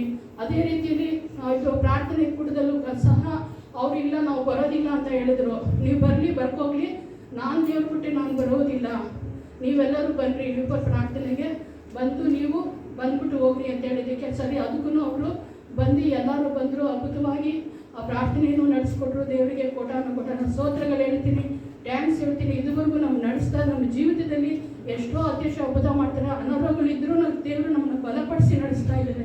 ಅದಕ್ಕಾಗಿ ದೇವರಿಗೆ ಕೊಟ್ಟಾನ ಸ್ತೋತ್ರ ಥ್ಯಾಂಕ್ಸ್ಗಳು ಹೇಳ್ತೀನಿ. ಅವ್ರಿಗೆ ಎಷ್ಟು ಹೇಳಿದ್ರು ಸಾಲದು. ನಮ್ಮ ಸಭೆ ಕುಟುಂಬಕ್ಕೂ ಕೂಡ ನಾನು ಥ್ಯಾಂಕ್ಸ್ ಹೇಳ್ತೀನಿ. ಸಭೆ ಮಕ್ಕಳಿಗೂ ಥ್ಯಾಂಕ್ಸ್ ಹೇಳ್ತೀನಪ್ಪ. ನಮ್ಮ ಸಭೆ ಇನ್ನೂ ಹೆಚ್ಚಾಗಿ ಬೆಳಿಬೇಕು ಅನ್ನೋದೇ ನಮ್ಮ ಆಸೆ. ಯಾವಾಗೂ ನಮ್ಮ ಸಭೆಗೋಸ್ಕರ ನಾವು ಮನೆಯಲ್ಲಿ ಕರ್ತನಿಗಾಗಿ ನಮ್ಮ ಸಭೆ ಬೆಳಿಬೇಕು, ನಮ್ಮ ಸಭೆ ಬರಬೇಕೆಂದು ನಾವು ಯಾವಾಗೂ ನಾವು ಪ್ರಾರ್ಥನೆ ಮಾಡ್ತೀವಿ. ಅದೇ ರೀತಿಯಲ್ಲಿ ನಮ್ಮನ್ನ ಬಲಪಡಿಸುವಂತ ಬರ್ತಿರೋ ಯೇಸು ಕ್ರಿಸ್ತ ನಾಮದಲ್ಲಿ ಬೇಡುತ್ತೀನಿ. ಅದ್ಭುತವಾದ ತಂದೆಯ ನಾಮದಲ್ಲಿ ಸ್ತೋತ್ರವಾಗಲಿ. ಹಳೆ ಸಾಕ್ಷಿ ಅಂದರೆ ದೇವರು ಒಂದೊಂದು ದಿನ ಹೊಸ ಕಾರ್ಯ ನಮ್ಮ ಜೀವಿತದಲ್ಲಿ ಮಾಡ್ತಾರೆ. ಸೆಪ್ಟೆಂಬರ್ ತಿಂಗಳಲ್ಲಿ ಕೊರೋನಾ ವಿಷಯದಲ್ಲಿ ಸಾಕ್ಷಿ ಹೇಳ್ಬೇಕಂತ ದೇವರು ಅದ್ಭುತವಾಗಿ 2 ದಿನ ಮನೆಯಲ್ಲಿ ಸ್ವಲ್ಪ ವಾಮಿಟು, ಸ್ವಲ್ಪ ಲೂಸ್ ಮೋಷನ್ ಇತ್ತು. ಅಂದರೆ ಹಾಸ್ಪಿಟಲ್ಗೆ ಹೋದ್ಮೇಲೆ ಏನಿಲ್ಲ, ಚೆನ್ನಾಗಿ ಎಲ್ಲರೂ ನೋಡಿಕೊಂಡು ದೇವರು ಹೇಳ್ತಾರಲ್ಲ, ಇದಲ್ಲದೆ ತನ್ನನ್ನು ಪ್ರೀತಿಸತಕ್ಕಾಗಿ ಎಲ್ಲ ಕಾರ್ಯಗಳನ್ನು ಅನುಕೂಲ ಮಾಡೋ ದೇವರು ನಮ್ಮೊಟ್ಟಿಗಿದ್ರು. 7ನೇ ತಾರೀಕು ಸೆಪ್ಟೆಂಬರ್ ಶ್ರೀನಿವಾಸ್ ಪಾಸ್ಟರ್ ಬಂದು, ಏಸಪ್ಪ ನಮ್ಮ ಜೊತೆಲಿದ್ರೆ ಸಾಕು, ಏಸಪ್ಪನ ಕರ್ಕೊಂಡ್ರೆ ನೀವು ಅಂದರೆ ಹೇಳಿದ್ರು. ನಮಗೆ ಎಷ್ಟೋ ವಾಕ್ಯಗಳು ಗೊತ್ತಿರ್ತದೆ, ಆದರೆ ಮರ್ತು ಬಿಡ್ತೀವಿ. ಆದರೆ ದೇವ್ರ ಸೇವಕರ ಮೂಲಕ ಇನ್ನೂ ನಾವು ವಾಕ್ಯ ಕೇಳೋದ್ರ ಮೂಲಕ ದೇವ್ರು ನಮಗೆ ಎಚ್ಚರಿಸಿ, ನಾನು ದೇವ್ರ ಹತ್ರ ಒಂದೇ ಹೇಳಿದ್ದೆ, ಯಸಪ್ಪ ನೀನು ನನಗಿದೆಯಾ, ನಾನು ನೋಡ್ಕೊಳ್ತೀಯ ಅಷ್ಟೇ, ಇನ್ನೇನು ಪ್ರಾರ್ಥನೆ ಮಾಡಲಿಲ್ಲ. ಒಂದು ಚಿಕ್ಕ ಪ್ರಾರ್ಥನೆ ಅಷ್ಟೇ ನಾನು ಹೇಳಿದ್ದು, ಒಪ್ಪಿಸ್ಬಿಟ್ಟೆ. ಆರಾಮಾಗಿ ದೇವರು ಇದು ಒಳ್ಳೆ ರೀತಿಯಲ್ಲಿ ಆರೋಗ್ಯ ಕೊಟ್ಟು ಯಾವುದೇ ಒಂದು ಸೈಡ್ ಎಫೆಕ್ಟ್ ಏನೇ ಇಲ್ದಿಲ್ಲ ದೇವರು ಕರ್ಕೊಂಡ್ಬಂದರು. ಅದಕ್ಕಾಗಿ ದೇವರು ನಮಗೆ ಸ್ತೋತ್ರವಾಗಲಿ. ಜನವರಿಯಲ್ಲಿ ಹೇಳಬೇಕಾಗಿದ್ದ ಸಾಕ್ಷಿ ದೇವರು ಇವಾಗ ಸಮಯ ಕೊಟ್ಟಿದ್ದಕ್ಕಾಗಿ ದೇವರು ಸ್ತೋತ್ರ. ಬಡಭಾಗದಲ್ಲಿ 10,000 ಎಡಭಾಗದಲ್ಲಿ ಸಹ ನಮ್ಮದು ಮುಟ್ಟದು ಅಲ್ವಾ? ಅದು ಬರ್ಬೋದು, ಆದರೆ ನಮ್ಮನ್ನೇನು ಮಾಡೋಕ್ಕಾಗಲ್ಲ. ಆ ರೀತಿಯಾಗಿ ನಮ್ಮ ಸಭೆಯ ಮಕ್ಕಳನ್ನ ದೇವರು ತಾನೇ ಕಾದಿದ್ದಾನೆ, ದೇವರು ಅದ್ಭುತವಾಗಿ ನಡೆಸ್ಕೊಟ್ಟಿದ್ದಾನೆ. ಅದಕ್ಕಾಗಿ ನಾವು ಎಲ್ಲರೂ ಜೋರಾಗಿ ದೇವರಿಗೆ ಸಪಾಟ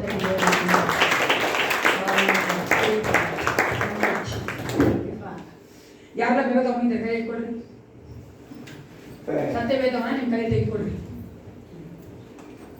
ಲೆಟ್ಸ್ ಕಮ್ ಫಸ್ಟ್. ನಾನು ಒಂದು ಆಯ್ಕೆ ಮಾಡಿಕೊಳ್ಳೋಣ. ಎಲ್ಲರೂ ಕಣ್ಣುಗಳು ಮುಚ್ಚಿಕೊಂಡವರಾಗಿ, ಇದು ನನ್ನ ಸತ್ಯವೇದ,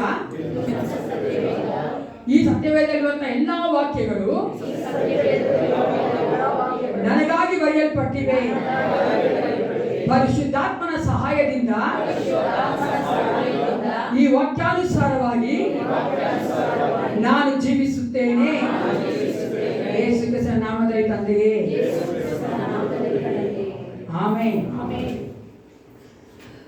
ಒಂದು ಸಾರಿ ಒಂದು ಟ್ರೈಬಲ್ ಫ್ಯಾಮಿಲಿ, ಅಂದರೆ ಗುಡ್ಡಗಾಡಿನಲ್ಲಿ ವಾಸ ಮಾಡ್ತಾರಲ್ಲ, ಆ ಫ್ಯಾಮಿಲಿ ಗಂಡ ಹೆಂಡತಿ ಅವರು ಪಟ್ಟಣಕ್ಕೆ ಬಂದು ದಿಶಾನ ತೆಗೆದುಕೊಂಡು ದೇವ್ರ ಮಕ್ಕಳಾದ್ರು. ನಮ್ಮೆಲ್ಲರೂ ಗೊತ್ತಿರುವಂತೆ ದಿಶಾನ ತೆಗೆದುಕೋಬೇಕಾದ್ರೆ ಕೆಲವರು ಅವರ ಹೆಸರನ್ನ ಬದಲಾಯಿಸ್ತಾ ಇರೋದ. ಅವ್ರ ಹೆಸರನ್ನ, ಗಂಡನ ಹೆಸರು ಪಾಲ್ ಅಂತ, ಹೆಂಡತಿ ಹೆಸರನ್ನ ಗ್ರೇಸ್ ಅಂತ ಅವ್ರು ಬದಲಾಯಿಸಿದ್ರು. ಅವರು ಸಭೆಗೆ ಹೋಗ್ತಾ ಇದ್ರು, ಬರ್ತಾ ಇದ್ರು. ಗ್ರೇಸ್ ಅವ್ರ ತಂಗಿ ಮರ್ಸಿ ಅನ್ನೋರು ಆ ಒಂದು ಗುಡ್ಗಾಡು ಪ್ರದೇಶದಿಂದ ಪಟ್ಟಣಕ್ಕೆ ಬಂದು ಅವರ ಅಕ್ಕ ಮತ್ತೆ ಭಾವನ ಜೊತೆ ವಾಸ ಮಾಡ್ಕೊಂಡು ಮುಂದೆ ಹೋಗ್ಬೇಕು ಅಂತ ಆಸೆ ಪಟ್ಟು ಅವ್ರು ಬಂದಿದ್ರು. ಆದರೆ ಆ ಮರ್ಸಿ ಅನ್ನೋ ಹುಡುಗಿ ನೋಡಿದ್ರೆ ತುಂಬಾ ಸುಂದರವಾಗಿದ್ದು ಯೌವನಸ್ಥೆ. ಈ ಪಾಲ್ ಅವ್ರ ಭಾವನಿಗೆ ಏನಾಗೋಯ್ತು, ಅವಳು ಮದುವೆ ಮಾಡ್ಕೊಬೇಕು ಅಂತ ಅದಕ್ಕೆ ಆಸೆ ಬಂತು. ಯಾಕಂದ್ರೆ ಟ್ರೈಬಲ್ ಪ್ರಕಾರ ನೀವು ಆ ಗುಡ್ಡಗಾಡು ಪ್ರಕಾರ ನೋಡ್ಕೋದ್ರೆ 2 ತಿರುಮಲ ಮಾಡ್ಕೋತಾರೆ, ಅದು ಅವ್ರ ಕಲಾಚಾರ, ಅದು ಅವರು ಕಲ್ಚರ್. ಹಂಗೆ ಮಾಡ್ಕೋಬೇಕಂತ ಅದಕ್ಕೆ ಆಸೆ ಆಯ್ತು. ಅವಾಗ ಗ್ರೇಸ್ಗೂ ಅವ್ರ ತಂಗಿಗೆ ತುಂಬಾ ನೋವಾಯ್ತು. ಅವ್ರೇನ್ ಮಾಡಿದ್ರು, ಪಾಸ್ ಹತ್ರ ಹೋದ್ರು. ಪಾಲ್ ಅಂತೂ ಬಿಡ್ತಾನೇ ಇಲ್ಲ, ನಾನು ಮದುವೆ ಮಾಡ್ಕೋತೀನಿ ಅವನು, ನಾನು ಇಬ್ರು ನೋಡ್ಕೋತೀನಿ ಅಂತ. ಸರಿ, ಅವ್ರು ಪಾಸ್ ಹತ್ರ ಹೋದ್ರು ಕೌನ್ಸಿಲಿಂಗ್ ತಗೊಳಕ್ಕೆ. ಪಾಸ್ ಏನ್ ಮಾಡಿದ್ರು, ಕೌನ್ಸಿಲ್ ಮಾಡಿದ್ರು, ಅವ್ರ ಹತ್ರ ಮಾತಾಡಿದ್ರು. ಪಾಲ್ ಮಾತ್ರ ಹಂಗೆ ಹಿಂಗೆ ಎನ್ನೆಲ್ಲ ಅರ್ಬಿ ಮಾಡ್ತಾ ಇದ್ದಾನೆ, ನಾನು ಇಲ್ಲ ಮಾಡ್ಕೊಂಡೆ ತುಂಬಾ ಅರ್ಬಿ ಮಾಡಿದ್ರು. ಸರಿ, ಪಾಸ್ ವ್ಯವಸ್ಥೆ ಮಾಡಿದ್ರು. ಸರಿ, 1 ವಾರ ನೀವು 3 ಜನ ಪ್ರೇಯರ್ ಮಾಡಿ, ಪ್ರಾರ್ಥನೆ ಮಾಡಿ. ದೇವ್ರು ಏನಂತ ಆ ಥರ ಮಾಡೋಣ, ಪ್ರಾರ್ಥನೆ ಮಾಡಿ ಬಂಡಿ ನನ್ನ ಹತ್ರ ಅಂದ್ರೆ ಪಾಸ್ಟ್.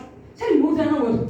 ಇವಾಗ ಗ್ರೇಸು ಅವ್ರ ತಂಗಿ ಮರ್ಸಿ ಅಂತ ಪ್ರೇ ಮಾಡ್ತಿದ್ದಾರೆ, ದೇವರೇ ನೀನು ಪಾಲ್ ಹತ್ರ ಮಾತಾಡು ಅಂತ ಪ್ರೇ ಮಾಡ್ತಾರೆ. ಪಾಲ್ ಏನ್ ಪ್ರೇ ಮಾಡ್ತಾ ಇದ್ದಾನೆ, ನನಗೆ ಮರ್ಸಿನ ಮದುವೆ ಮಾಡಿಸ್ಕೊಡು ಅಂತ ಪ್ರೇ ಮಾಡ್ತಾರೆ. 1 ವಾರ ಆಯ್ತು. 3 ಜನ ಬಂದ್ರು ಪಾಸ್ಟ್ ಹತ್ರ. ಪಾಸ್ಟ್ ಕೇಳಿದ್ರು ಪಾಲ್ನ, ಏನ್ ಹೇಳ್ತಾರಪ್ಪ ದೇವರು? ಅದಕ್ಕೆ ಆತ ಹೇಳ್ದ, ದೇವ್ರು ನನಗೊಂದು ವರ್ಸ್ ಕೊಟ್ರು, my grace is sufficient for you. ನನ್ನ ಕೃಪೆಯೇ ನಿನಗೆ ಫಸ್ಟ್ ಹೇಳ್ತೀನಿ ಸಾಕು.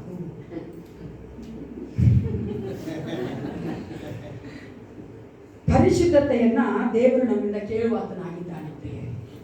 ನಾವು ಪರಿಶುದ್ಧರಾಗಿರಬೇಕೆಂದೇ ದೇವರು ಆಸೆ ಪಡುತ್ತಾರೆ.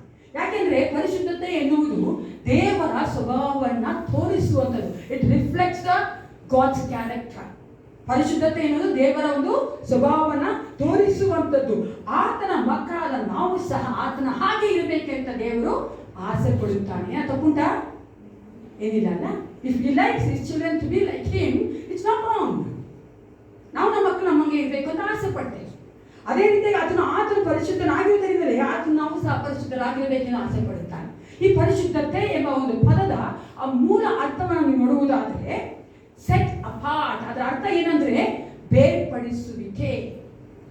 ಬೇರೆಯವರಿಂದ ನಾವು ಬೇರ್ಪಡಬೇಕು, ಬೇರೆಯವರಿಗಿಂತ ನಾವು ವ್ಯತ್ಯಾಸವಾಗಿರಬೇಕು.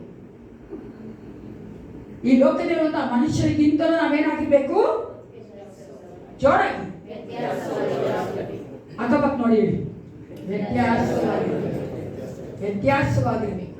We should be different from the worldly people. ಅಲ್ವಾ? ಇಲ್ಲಿ ನಾವೇನ್ ನೋಡ್ತೀವಿ, ಹಿಂದೂಯಿಸಮ್ ಅಲ್ಲಿ ಒಂದು ಡಾಕ್ಟರ್ ಇದೆ, ಒಂದು ತತ್ವ ಇದೆ, ಪ್ಯಾಂಥಿಸಮ್ ಅಂತ ಕರೀತಾರೆ. ಅಂದ್ರೆ ಅವ್ರೇನ್ ನಂಬ್ತಾರೆ ಅಂದ್ರೆ ದೇವರು ಈ ಲೋಕದಲ್ಲಿರುವಂತ ಎಲ್ಲಾ ವಸ್ತುಗಳೊಂದಿಗೆ ಮನುಷ್ಯರೊಂದಿಗೆ ಆತನು ಗುರುತಿಸಿಕೊಂಡಿದ್ದಾನೆ. ಈಸ್ ಇನ್ ಎವ್ರಿಥಿಂಗ್, ಆತನು ಎಲ್ಲದೂ ಇದ್ದಾನೆ, ಆತನು ಎಲ್ಲದೂ ಇದ್ದಾನೆ. ಅದಕ್ಕಾಗಿ ನೋಡುವುದಾದ್ರೆ ಹಿಂದೂ ಮಕ್ಕಳು ಈವೆಂದು ನಾವು ವಿಶ್ವಾಸಿಗಳು ಸಹ ಏನ್ ಮಾಡ್ತೀವಿ, ಯಾರಾದ್ರೂ ಗೊತ್ತಿದ್ರೆ ಓದ್ಬಿಟ್ರೆ ಅಲ್ಲ ಮುಟ್ಬಿಟ್ರೆ ಏನ್ ಮಾಡ್ತೀವಿ? ಯಾಕೆ? ಅವ್ರ ಒಳಗಡೆ ಬ್ರಹ್ಮನ್ ಇದ್ದಾನೆ, ಅವ್ರ ಒಳಗಡೆ ಬ್ರಹ್ಮ ಇದ್ದಾನೆ, ಅವರು ದೇವರು. ಅವ್ರಿಗೂ ನಾ ದೇವ್ರು ಹೊಂದ್ಬಿಟ್ಟ ಅಂತ ಅವ್ರಿಗೆ ಮಾಡ್ಕೊಂಡು ನಾವು ವಿಶ್ವಾಸ ಮಾಡ್ಬೋದಾ? ನೀವು ಮಾಡ್ತೀರಾ? ಸಾರಿ ಅಲ್ವಾ? ಅನೇಕ ವಿಷಯಗಳನ್ನ ನಾವು ಅರ್ಥ ಮಾಡ್ಕೋಬೇಕು. ನಾವು ಮಾಡಬಾರ್ದು. ನಮ್ಮ ದೇವರು ಈ ಒಂದು ಯೂನಿವರ್ಸ್ ಇಂದ, ಭೂಲೋಕದಿಂದ, ಭೂಮಂಡಲದಿಂದ ತಾನು ಸಪರೇಟ್ ಮಾಡ್ಕೊಂಡಿದ್ದಾನೆ. ಆತನು ಗುರುತಿಸ್ಕೊಳ್ತಾ ಇಲ್ಲ. Is not identify himself with this universe. ಆತನು ಗುರುತಿಸ್ಕೊಳ್ಳೋದಿಲ್ಲ, ಆತನು ನನ್ನನ್ನು ತಾನು ಸಪರೇಟ್ ಮಾಡ್ಕೊಂಡಿದ್ದಾನೆ. ಅದೇ ರೀತಿಯಾಗಿ ದೇವರೆಲ್ಲ ನೀನು ಸಪರೇಟ್ ಮಾಡ್ಕೊಳ್ಬೇಕು. ಆತನು ಯಾವ ರೀತಿಯಾಗಿ ಆತನು ಸಪರೇಟ್ ಮಾಡ್ಕೊಂಡಿದ್ದಾನೋ, ಸೆಟ್ ಅಪಾರ್ಟ್ ಆಗಿದ್ದಾನೋ, ಬೇರ್ಪಡಿಸ್ಕೊಂಡಿದ್ದಾನೋ, ಅದೇ ರೀತಿಯಾಗಿ ನಾವು ಸಹ ಈ ಲೋಕದಿಂದ ಬೇರ್ಪಟ್ಟವರಾಗಿರಬೇಕೆಂದೇ ದೇವರು ಇಷ್ಟಪಡುವ ಆತನಾಗಿದ್ದಾನೆ. ಆ ಪರಿಶುದ್ಧತೆ ಎಂಬ ಪದಕ್ಕೆ ನೀವು ಸತ್ಯವೇದ ನೋಡುವುದಾದ್ರೆ ಮೊಟ್ಟ ಮೊದಲನೇದಾಗಿ ಯಾರನ್ನ ಗುರುತಿಸೋದು ಗೊತ್ತಾ? ದೇವರನ್ನ. ನಮ್ಮ ದೇವರು ಏನಾಗಿದ್ದಾನೆ? ಪರಿಶುದ್ಧನಾಗಿದ್ದಾನೆ. ಯಾವ ವಸ್ತುವನ್ನ, ಯಾವ ಮನುಷ್ಯನ ದೇವರು ತನ್ನ ಒಂದು ವಿಶೇಷವಾದ ಕಾರ್ಯಕ್ಕೆ ಆರಿಸಿಕೊಳ್ಳುತ್ತಾನೋ ಅವರನ್ನ ಆತನು ಏನ್ ಮಾಡ್ತಾನೆ? ಪರಿಶುದ್ಧ ಮಾಡ್ತಾನೆ. ಅದಕ್ಕಾಗಿ ನೀವು ನೋಡುವುದಾದ್ರೆ ಒಂದು ವಚನ ಓದಿಕೊಳ್ಳೋಣ. 2 ಕೊರಿಂಥ 1 ಓದಿ. 2 Corinthians chapter 1 verse 1. ಕನ್ನಡದಲ್ಲಿ ಇಂಗ್ಲಿಷ್ ಹೆಸರು 2 ಓದಿ. ದೇವರ ಚಿತ್ತಾನುಸಾರ ಕ್ರಿಸ್ತ ಯೇಸುವೆ ಅಪೊಸ್ತಲನಾದ ಪೌಲನು, ಸಹೋದರನಾದ ತಿಮೋಥಿಯನು ಕೊರಿಂಥದಲ್ಲಿರುವ ದೇವರ ಸಭೆಯವರಿಗೆ ಅಕಾಯ ಸೀಮೆಯಲ್ಲೆಲ್ಲ ಇರುವ ದೇವ ಜನರೆಲ್ಲರಿಗೂ ಬರೆಯುವುದೇನೆಂದರೆ, ಒಂದು ಸಾಕು. ಇಂಗ್ಲಿಷ್ ಓದೋದ್ರೆ ಇಂಗ್ಲಿಷ್ ಓದಿರೋಣ. 2 Corinthians chapter 1 verse 1. ಇದೇ ಹೇಳ್ತಾರೆ English Bible. From Paul, an apostle of Jesus Christ, by God's will, and from our brother Timothy, to the church of God in Corinth, and to all God's people through Achaia. ಇಲ್ಲಿ ನೋಡುವುದಾದ್ರೆ ಇವು God's people ಅಂತಿದೆ. ನೀವು ಕೇಶಗಳು ಹೋದ್ರೆ science ಅಂತ ಹೇಳ್ತಾರೆ, ಅದೇ ಸಂತರು ಅಂತ. ನಮ್ಗೆ ಗೊತ್ತಲ್ವಾ, ನಾವು ಸೈನ್ಸ್ ಅಂತ ಹೇಳ್ಬೇಕಾದ್ರೆ ಹಳೆ ಕಾಲದಂತ ಒಂದು ಪರಿಶುದ್ಧರೆಲ್ಲ ಯಾವ ರೀತಿ ಜೀವನ ಮಾಡ್ತಾ ಇದ್ರು, ದೇವರಿಗೆ ಒಪ್ಪಿಸಿಕೊಟ್ಟವರಾಗಿ ತಮ್ಮ ಜೀವಿತದಲ್ಲಿ ಆ ಪರಿಶುದ್ಧತೆಯನ್ನು ತೋರಿಸ್ಕೊಟ್ರು. ಆಮೇಲೆ ಅವ್ರನ್ನ ಬರೀ ಸೈನ್ಸ್ ಅಂತ ಕರೆದಿದ್ದು ಬರೀ ಬಾಯಿ ಮಾತುಗಲ್ಲ, ಅವ್ರು ಪರಿಶುದ್ಧ ಅಂತ ಕರೆದಿದ್ದು ಬಾಯಿ ಮಾತುಗಲ್ಲ, ಅವರು ಪರಿಶುದ್ಧ ಜೀವಿತವನ್ನ ಜೀವಿಸಿದ್ರು ಈ ಲೋಕದಲ್ಲಿ. ಅದಕ್ಕಾಗಿ ಅವ್ರನ್ನ ಸತ್ಯವೇದ ಅಂತ ಕರೀತೆ, ಸೈನ್ಸ್, ಪರಿಶುದ್ಧರು ಅಂತ ಕರೆಯುತ್ತದೆ. ಈ ಒಂದು ಕೆಟ್ಟು ಹೋದಂತ ಲೋಕದಲ್ಲಿ, ಕರಪ್ಟೆಡ್ ವರ್ಲ್ಡ್ ಅಲ್ಲಿ ನಾವು ಯಾವ ರೀತಿಯಾಗಿ ಪರಿಶುದ್ಧ ಜೀವಿತ ನಡೆಸೋದು? Is it possible to lead a holy life? ಪರಿಶುದ್ಧ ಜೀವಿತ ನಡೆಸಬಹುದಾ? ಪರಿಶುದ್ಧ ಜೀವಿತ ನಡೆಸಬಹುದು. ಪರಿಶುದ್ಧ ಜೀವಿತ ನಡೆಸೋದಕ್ಕೆ 2 ಮೆಟ್ಟಿಲುಗಳು ಉಂಟು. There are 2 steps to lead the holy life in this corrupted world. ಮೊದಲನೇದಾಗಿ turn away from the since of your past. ಮೊದಲನೇದಾಗಿ ನಾವೇನು ನೋಡ್ತೇವೆ, ಈ ಲೋಕ ಈ ಒಂದು ಜೀವಿತದಲ್ಲಿ ನಾವು ಕಳೆದ ಎಲ್ಲ ಜೀವಿತದಲ್ಲಿ ಮಾಡಿದಂಥ ಪಾಪಗಳನ್ನ ಬಿಟ್ಟು ಬಿಡಬೇಕು. 7ನೇದಾಗಿ ಲುಕ್ ಟು ಜೀಸಸ್, ಯೇಸು ಕ್ರಿಸ್ತನಿಗೆ ದೃಷ್ಟಿ ಇರಬೇಕು. ಈ ಒಂದು ಕಾರ್ಯವನ್ನು ನಾವು 1 ಪೇತ್ರ ಸತ್ಯವೇದ ತಿಳ್ಕೊಳ್ಳೋಣ. ಒಂದು ಸತ್ಯವೇದಗಳನ್ನ 1 ಪೇತ್ರ ತಿಳ್ಕೊಳ್ಳಿ. ಈ ದಿನ ಅದರಿಂದ ನಾವು ಧ್ಯಾನ ಮಾಡ್ತೇವೆ. 1 ಪೇತ್ರ 1ನೇ ಅಧ್ಯಾಯ 13ರಿಂದ 15ವರೆಗೂ ನಾವು ಧ್ಯಾನ ಮಾಡುವವರಾಗಿದೆ. ಇಲ್ಲಿ ನಾವು ನೋಡ್ತೇವೆ, ನಮ್ಮ ಒಂದು ಜೀವಿತದಲ್ಲಿ ಪರಿಶುದ್ಧರಾಗಿ ನಡೆಯಬೇಕೆಂದ್ರೆ 2 ಮೆಟ್ಟಿಲುಗಳು ಉಂಟು. ಮೊದಲನೇದಾಗಿ ನಮ್ಮ ಹಳೆಯ ಜೀವಿತದ ಎಲ್ಲ ಪಾಪಗಳನ್ನ ಬಿಟ್ಟು ಬಿಡಬೇಕು. 2ನೇದಾಗಿ ಯೇಸು ಕ್ರಿಸ್ತನನ್ನ ದೃಷ್ಟಿಸಿ ನೋಡಬೇಕು. ಮೊದಲನೆಯ ಮೆಟ್ಟಿಲು ನೋಡೋಣ. Let's see first step. ಆದುದರಿಂದ ನೀವು ಮನಸ್ಸಿನ ನಡುವನ್ನು ಕಟ್ಟಿಕೊಂಡು ಸ್ವಸ್ಥಚಿತ್ತರಾಗಿದ್ದು ಯೇಸು ಕ್ರಿಸ್ತನು ಪ್ರತ್ಯಕ್ಷನಾಗುವಾಗ ನಿಮಗೆ ದೊರಕುವ ಭಾಗ್ಯದ ಮೇಲೆ ನಿಮ್ಮ ನಿರೀಕ್ಷೆಯನ್ನು ಸಂಪೂರ್ಣವಾಗಿ ಇಡಿರಿ. ನೀವು ಮುಂಚೆ ಅಜ್ಞಾನಿಗಳಾಗಿದ್ದಾಗ ನಿಮಗಿದ್ದ ದುರಾಶೆಯನ್ನು ಅನುಸರಿಸಿ ನಡೆಯುವವರಾಗಿರಲಿ. ಸಾಕು. ಅದು 13-14 ನಾವು ನೋಡ್ತೇವೆ. ವಾಕ್ಯ ಏನ್ ಹೇಳ್ತದೆ? ನಾವು ಮೊದಲಿದ್ದಂತ ಜೀವಿತದಲ್ಲಿದ್ದಂತ ಅಜ್ಞಾನಿಗಳಾಗೆ ನಮ್ಮ ದುರಾಶೆಗಳನ್ನ ಅನುಸರಿಸಿ ನಡೆಯುವವರಾಗಿರಬಾರದು. ಇಲ್ಲಿ ನಾವೇನ್ ನೋಡ್ತೇವೆ, ದೇವರು ನಮಗೆ ತೋರಿಸ್ಕೊಡ್ತಾ ಇದ್ದಾನೆ ನಾವು ಎಂಥವರಾಗಿದ್ದೇವೆ, ನಾವು ಎಂಥ ಪಾಪಿಷ್ಠರಾಗಿದ್ದೇವೆ, ಪಾಪಿಗಳಾಗಿದ್ದೇವೆ. ಯಾಕೆ ಹೇಳ್ತೀನಿ ಅಂದ್ರೆ, ಯೆಶಾಯನ ಗ್ರಂಥ 6ನೇ ಅಧ್ಯಾಯ 1ರಿಂದ 5ನೇ ವಚನ ನೀವು ಓದಿ ನೋಡುವುದಾದ್ರೆ ಅಲ್ಲಿ ನಮ್ಗೆ ಗೊತ್ತಿರುವಂತ ಒಂದು ಪ್ಯಾಸೇಜ್ ಅದು ಗೊತ್ತಲ್ವಾ? ಅಲ್ಲೇನ್ ನೋಡ್ತೀವಿ, ಯೆಶಾಯನು ದೇವನ ಅಂತ ನಮ್ಮ ಕರ್ತನನ್ನ ಆತನು ಸಿಂಹಾಸನದಲ್ಲಿ ನೋಡ್ತಾನೆ. ಆತನು ಪರಿಶುದ್ಧವಾದ ಅವನು ದೇವರನ್ನು ನೋಡಿದಾಗ ಆತನ ಏನ್ ಹೇಳ್ತಾನೆ?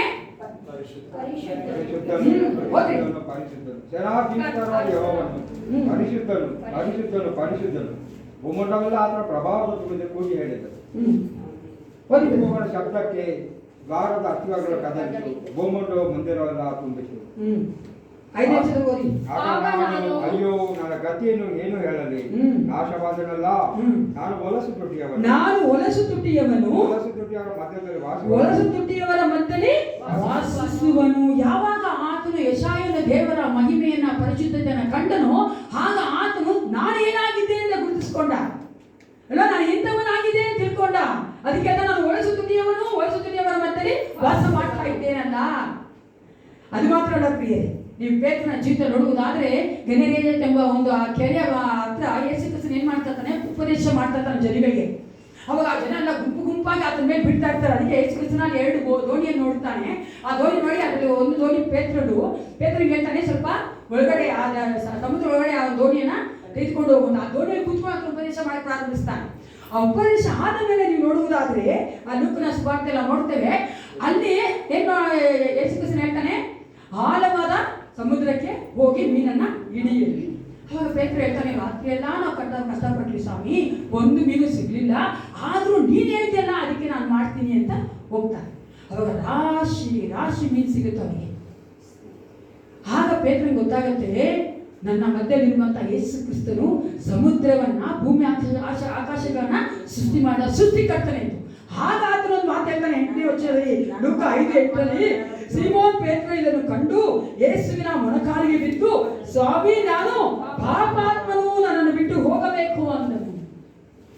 ಯಾವಾಗ ನಾವು ಯೇಸು ಕ್ರಿಸ್ತನ ಆ ಒಂದು ಪರಿಶುದ್ಧತೆಯನ್ನು ನೋಡ್ತೇವೋ ಆಗ ನಮಗೆ ಗೊತ್ತಾಗತ್ತೆ ನಾವು ಎಷ್ಟು ಪಾಪಿಗಳು, ಪಾಪಾತ್ಮರು ಎಂದು. ದೇವರು ನಮಗೆ ನಾವೇನಾಗಿದ್ದೇವೆ ಅಂತ ತೋರಿಸ್ಕೊಡ್ತಾನೆ. ತೋರಿಸ್ಕೊಡ್ದೆ ಹೋಗುವುದಾದ್ರೆ ನಾವು ಸರಿಯಾಗೋದು ಸಾಧ್ಯ ಇಲ್ಲ. ದೇವ್ರು ತೋರಿಸ್ಕೊಡ್ಬೇಕಾ ನಾವೇನಾಗಿದ್ದೇವೆ ಅಂತ. ಆಗ ನಾವು ಸರಿ ಹೋಗೋದು ಸಾಧ್ಯ? ಒಂದು ವಚನ ಓದಿಕೊಳ್ಳೋಣ. 1 ಪೇತ್ರ 4:3. 1 Peter chapter 4 verse 3. ನೀವು ಗಂಡುತನದ ದುರಾಶೆ, ಕುಡುಕುತನ, ದುರ್ಲಭತನ, ಮದ್ಯಪಾನ ಗೋಷ್ಠಿ, ಅಸಹ್ಯವಾದ ವಿಗ್ರಹಾರಾಧನೆಗಳು ಈ ಮೊದಲಾದವುಗಳನ್ನು ನಡೆಸುವುದರಲ್ಲಿಯೂ ಅನ್ಯ ಜನರು ಇಷ್ಟವಾದ ದುಷ್ಕೃತ್ಯಗಳನ್ನು ಮಾಡುವುದರಲ್ಲಿಯೂ ಕಳೆದು ಹೋದ ಕಾಲವೇ ಸಾಕು. ಕಳೆದು ಹೋದ ಸಾಕವೇ ಸಾಕು ಅಲ್ವಾ? ಈ ಎಲ್ಲ ಪಾಪಗಳನ್ನ ನಾವು ಬಿಡದೆ ಹೋಗುವುದಾದ್ರೆ ನಮ್ಮ ಮೇಲೆ, ನಮ್ಮ ಕುಟುಂಬದ ಮೇಲೆ ದೇವರ ಕೋಪ ಬರ್ತದೆ. We have to forsake all the sins which we have done in the past life. ಯಾಕಂದ್ರೆ ನಾನು ಒಂದು ನಂಬೋದು ಅಂದ್ರೆ ಎಲ್ಲಾ ಪಾಪಗಳು ಮೊದಲನೇದಾಗಿ ಪ್ರಾರಂಭ ಆಗೋದಲ್ಲಿ ಮನಸ್ಸಿನಲ್ಲಿ. ಒಂದ್ಸಾರಿ ಇಬ್ರು ಬುದ್ಧಿಸ್ಟ್ ಮಾಂಕ್ಗಳು, ಗೊತ್ತಲ್ಲ ನಿಮಗೆ, ಬುದ್ಧಿಸ್ಟ್ ಅವರು ಸನ್ಯಾಸಿಗಳಾಗಿರ್ತಾರಲ್ಲ, ನೋಡಿರ್ತಾರಲ್ಲ, ಅವರಿಬ್ರು ಏನ್ ಮಾಡ್ತಾ ಇದ್ರು, ಪ್ರಯಾಣ ಮಾಡಿದ್ರು. ಅದ್ರ ಒಬ್ಬ ಗುರು, ಒಬ್ಬ ಶಿಷ್ಯ ಪ್ರಯಾಣ ಮಾಡ್ತಾ ಇದ್ರು. ಪ್ರಯಾಣ ಮಾಡ್ಬೇಕಾದ್ರೆ ಒಂದು ಚಿಕ್ಕದಾದಂಥ ಒಂದು ತೊರೆ, ಒಂದು ರಿವರ್, ಒಂದು ನದಿ ಬಂತು. ಇವಾಗ ಈ ದಡೆಯಿಂದ ಆ ದಡಕ್ಕೆ ಅವರು ದಾಟಿ ಹೋಗ್ಬೇಕು, ನಡ್ಕೊಂಡು ಹೋಗ್ಬೇಕು. ಅಲ್ಲಿ ಒಬ್ಬ ಸುಂದರವಾದಂಥ ಒಂದು ಯೌವನಸ್ಥ ಹುಡುಗಿ ನಿಂತ್ಕೊಂಡಿದ್ರು, ಕಷ್ಟಪಡ್ತಾ ಇತ್ತು ಅವಳನ್ನ ದಾಟಕ್ಕೆ. ಆ ಗುರು ಏನ್ ಮಾಡಿದ್ರು, ಚಕ್ ಅಂತ ಆ ಹುಡುಗಿನ ಹಂಗೆ ಎತ್ಕೊಂಡು ನಡ್ಕೊಂಡು ಹೋಗಿ ಆ ಕಡೆ ಆ ಹುಡುಗಿನ ಬಿಟ್ಬಿಟ್ಟು ನಡ್ಕೊಂಡು ಹೋಗಿ ಪ್ರಾರಂಭಿಸಿದ್ರು. ಅಂದ್ರೆ ಅವ್ರ ಪ್ರಯಾಣನ ಅವ್ರು ಪ್ರಾರಂಭಿಸಿದ್ರು. ಸ್ವಲ್ಪ ದೂರ ಹೋಗಿದ ತಕ್ಷಣ ಶಿಷ್ಯನ್ ಕೇಳ್ದ, ಏನ್ ಗುರು ನೀವು ಹಂಗೆ ಆ ಹುಡುಗಿನ ಎತ್ಕೊಂಡ್ಬಿಟ್ರಲ್ಲ? ಅದಕ್ಕೆ ಆ ಗುರು ಹೇಳಿದ್ರು, ಆ ಹುಡುಗಿ ಕಷ್ಟಪಡ್ತಾ ಇದ್ರು, ಕಷ್ಟದವ್ರಿಗೆ ನಾನು ಸಹಾಯ ಮಾಡ್ಬೇಕಂತ ಆ ಹುಡುಗಿನ ಎತ್ಕೊಂಡೆ ನಾನು ನೆಕ್ಸ್ಟ್ ಆ ಒಂದು ದಡದಲ್ಲಿ ಆ ಹುಡುಗಿನ ಬಿಟ್ಬಿಟ್ಟು ನಾನು ಬರ್ತಾ ಇದ್ದೀನಿ. ಆದ್ರೆ ನೀನಾದ್ರೂ ಆ ಹುಡುಗಿನ ಮನಸ್ಸಲ್ಲಿ ಹೊತ್ಕೊಂಡಿದ್ಯಾ ಅಲ್ಲ ಪ್ರಿಯರೇ? ನಾವು ಅನೇಕ ಸಾರಿ ಪಾಪವನ್ನ ಮನಸ್ಸಲ್ಲಿ ಇಟ್ಕೊಂಡಿದ್ದೇವೆ. ಮನಸ್ಸಲ್ಲಿ ಬರಕ್ ಮುಂಚೆ ಅದು ಕಾರ್ಯರೂಪಕ್ಕೆ ಬರೋದಿಲ್ಲ. ಅದಕ್ಕೆ ಅಲ್ಲಿ ಹೇಳ್ತಾರೆ, ದುರಾಶೆ ಅಲ್ವಾ, ಬಂಡುತನ, ಕೆಟ್ಟತನ, ಕೆಟ್ಟ ಮಾತು, ಈ ಎಲ್ಲಾ ಕಾರ್ಯಗಳು ನಮ್ಮ ಮನಸ್ಸಲ್ಲಿ ಇರ್ತದೆ. ದೇವರು ಅದಕ್ಕೆ ಏಸಪ್ಪ ಹೇಳ್ತಾನೆ, ಬಾಯಿಂದ ಬರುವಂತದಕ್ಕೆ ಮನಸ್ಸಲ್ಲಿ ಇಲ್ಲದೆ ಹೃದಯದಲ್ಲಿ ಬರೋದಿಲ್ಲ ಪ್ರಿಯ. ರೋಮಪುರದ ಬರೆದ ಪತ್ರಿಕೆ 12:2ನೇ ವಚನ ಎಷ್ಟು ಸುಂದರವಾಗಿ ಹೇಳ್ತಾರಂದ್ರೆ, ಅದಕ್ಕೆ ದೇವರು ಹೇಳ್ತಾನೆ, ಇಹಲೋಕದ ನಡವಳಿಕೆಯನ್ನು ಅನುಸರಿಸದೆ ನೂತನ ಮನಸ್ಸನ್ನು ಹೊಂದಿಕೊಂಡು ಪರಲೋಕ ಭಾವರಾಗಿರಿ. We have to renew in our minds. ನಮ್ಮ ಮನಸ್ಸು ನೂತನಗೊಳ್ಳಬೇಕು. ಇಹಲೋಕದ ನಡವಳಿಕೆಯನ್ನು ಅನುಸರಿಸ್ತಾ ಇರುವುದಾದ್ರೆ ನಮ್ಮ ಮನಸ್ಸು ನೂತನಗೊಳ್ಳೋದಿಲ್ಲ. ನಮ್ಮ ಮನಸ್ಸು ಪರಲೋಕ ಭಾವದರಾಗಿರ್ಬೇಕಾದ್ರೆ ನಮ್ಮ ಮನಸ್ಸೇನಾಗುತ್ತೆ, ನೂತನಗೊಳ್ತದೆ. Our mind has to set on the heavenly things. ನಾನು ಯಾರು, ನಾನು ಏನಾಗಿದ್ದೇನೆ, ನಾನು ಏನು ಯೋಚನೆ ಮಾಡಬೇಕು, ಏನು ಯೋಚನೆ ಮಾಡಬಾರ್ದು, ಏನು ಮಾತಾಡಬೇಕು, ಏನು ಮಾತಾಡಬಾರ್ದು, ಯಾರೊಂದಿಗೆ ಹೋಗ್ಬೇಕು, ಯಾರೊಂದಿಗೆ ಹೋಗಬಾರ್ದು, ಯಾವ ಥರ ನಡಿಬೇಕು, ಯಾವ ಥರ ನಡಿಬಾರ್ದು ಅಂತ ನಾನು ತಿಳ್ಕೊಂಡಿದ್ರೇನೆ ನನ್ನ ಮನಸ್ಸು ನೂತನ ವಾಕ್ಯ ಪ್ರಾರಂಭ ಆಗೋದು ಪ್ರಿಯ. ಆಟೋಮೆಟಿಕ್ ಆಗಿ ಆಗೋದಿಲ್ಲ. We have to take decisions. ನಾವು ತೀರ್ಮಾನ ಮಾಡ್ಕೊಳ್ಬೇಕು.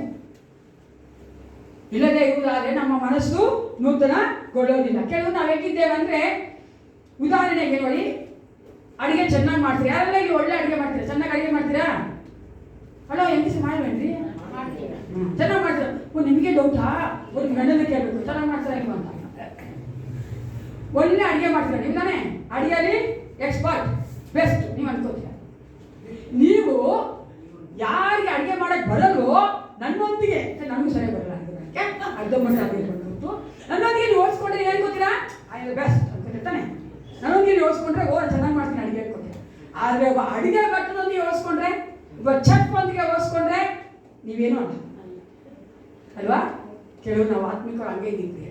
ನಾವು ಅನ್ಕೋತೀವಿ ನಾನು ಒಳ್ಳೆಯವನು, ನಾನು ಸರಿಯಾಗೇ ಇದ್ದೀನಿ ಅಂತ ನಾವು ಬೇರೆಯವರೊಂದಿಗೆ ಹೋಲಿಸ್ಕೊಂಡು ಹೇಳುವುದಾದ್ರೆ, ಲೂಕ ಸುವಾರ್ತೆ 18ನೇ ಅಧ್ಯಾಯದಲ್ಲಿ ಯೇಸು ಕ್ರಿಸ್ತ ಒಬ್ಬ ಸಾಮ್ಯವನ್ನು ಹೇಳ್ತಾನೆ.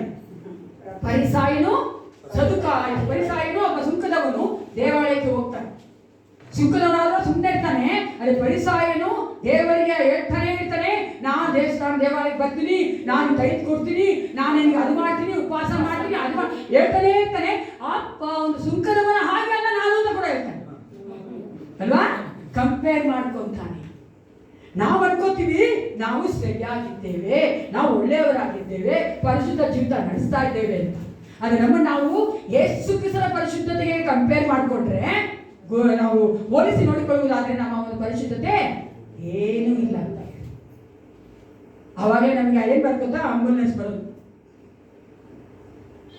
ನಾವು ಈ ಲೋಕದಲ್ಲಿ ಪರಿಶುದ್ಧ ಜೀವಿತ ನಡೆಸಬೇಕಂದ್ರೆ ಮೊಟ್ಟ ಮೊದಲನೇ ಮೆಟ್ಟಿಲು ಏನಾಗಿದೆ, ಫಸ್ಟ್ ಸ್ಟೆಪ್ ಏನಾಗಿದೆ, ನಮ್ಮ ಕಾಯದ ಜೀವಿತದ ಎಲ್ಲ ಪಾಪಗಳನ್ನ ಏನ್ ಮಾಡಬೇಕು. ಇದು ಇಷ್ಟ ಇಲ್ಲ ಕೆಲವರಿಗೆ, ಅದಕ್ಕೆ ಭಯ ಬಿಡ್ತಾ ಇಲ್ಲ, ಬಿಟ್ಟು ಬಿಡ್ಬೇಕು. ರೂಟ್ ಕಾಸ್ ಅಂತ ಹೇಳ್ತೀವಲ್ಲ, ಅಲ್ಲಿ ಚೂರು ಬೇರೆ ಇದ್ರೆ, ಗಿಡಗಳು ನೋಡಿದ್ರೆ, ಮರಗಳು ನೋಡಿದ್ರ, ಒಂಚೂರು ಬೇರೆ ಬಿಟ್ಬಿಟ್ರೆ ಸಾಕು, ಚಿಗುರು ಕಂಡೇ ಮರ. ಅದಕ್ಕೆ ನಾವು ಹಳೆಯ ಒಂದು ಎಲ್ಲ ಸ್ವಭಾವಗಳನ್ನ, ಪಾಪದ ಕಾರ್ಯಗಳನ್ನ ಏನ್ ಮಾಡಬೇಕು, ಬಿಟ್ಟು ಬಿಡಬೇಕು, ಹೆಚ್ಚಿಸ್ಬಿಡ್ಬೇಕು. We have to hate. ಹಾಗೆ ಮಾಡಬೇಕು. ಎರಡನೇದ ನಾವು ಪರಿಶುದ್ಧ ಜೀವಿತ ಈ ಒಂದು ಕೆಟ್ಟು ಹೋದ ಪ್ರಪಂಚದಲ್ಲಿ ಲೋಕದಲ್ಲಿ ಜೀವಿಸಬೇಕಂದ್ರೆ ಎರಡನೇ ಮೆಟ್ಲು ಏನಂದ್ರೆ, ಈಗ ಓದಿ 1 ಪೇತ್ರ 1:15-17.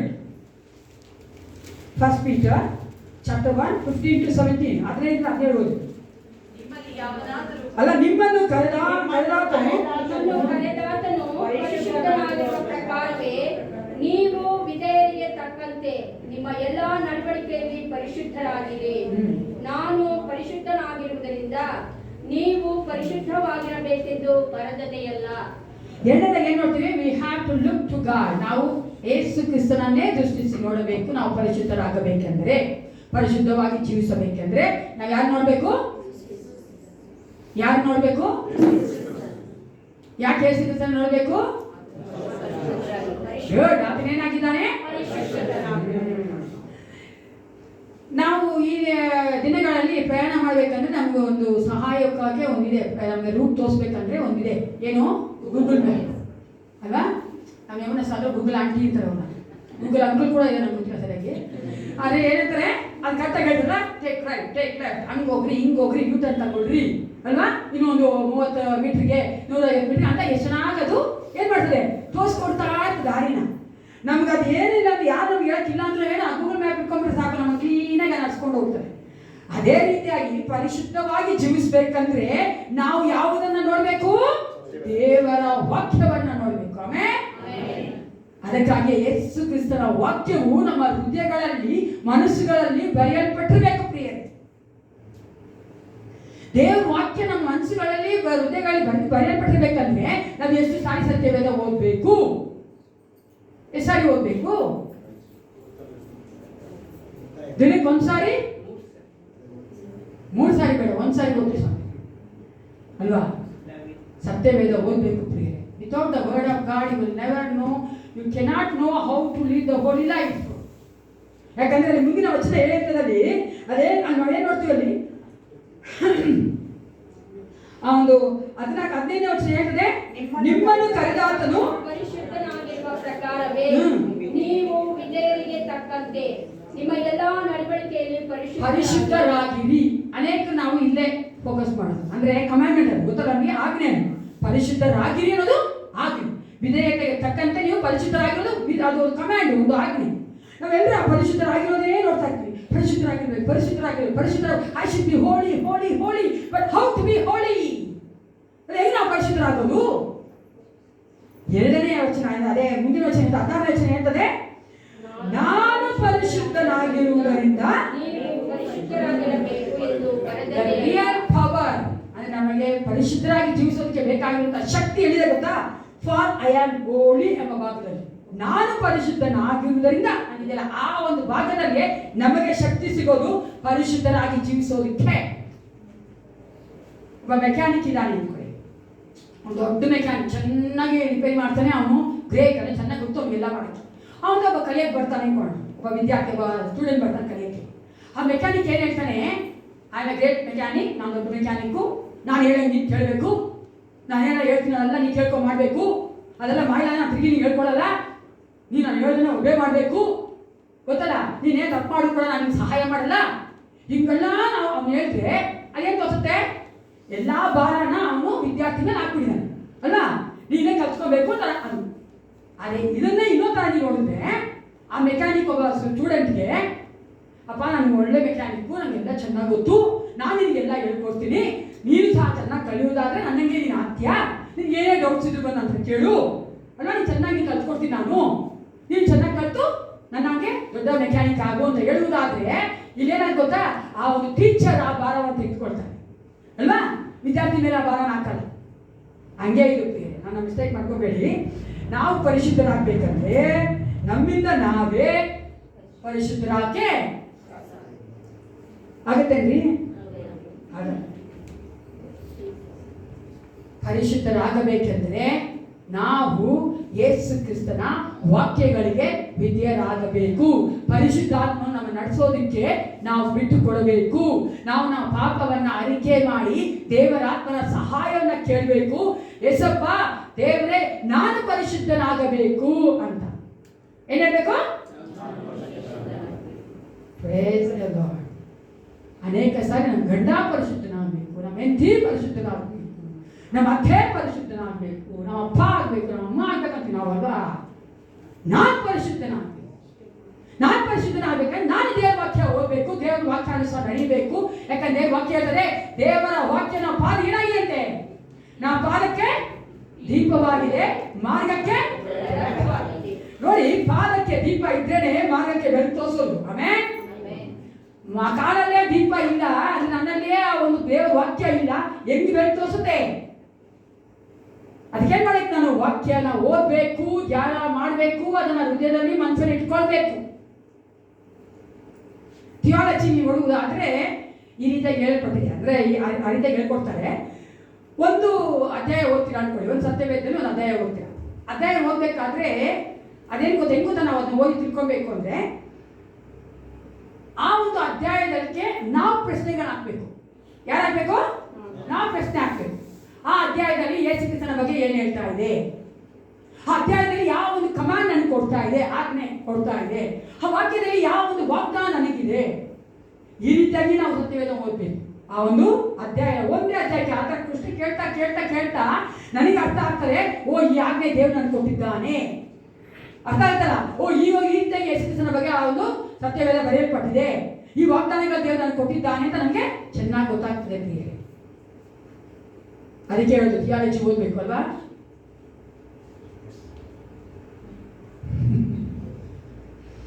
ದೇವರ ವಾಕ್ಯವನ್ನು ಓದೋದಕ್ಕೆ ನಾವು ಉತ್ಸಾಹವುಳ್ಳವರಾಗಿರ್ಬೇಕು.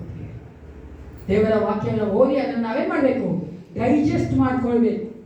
ದೇವರ ವಾಕ್ಯನ ಅನೇಕ ನಾವು ಓದ್ತೇವೆ, ಆದ್ರೆ ಅದನ್ನ ಒಳಗಡೆ ತೆಗೆದುಕೊಳ್ತಾ ಇಲ್ಲ.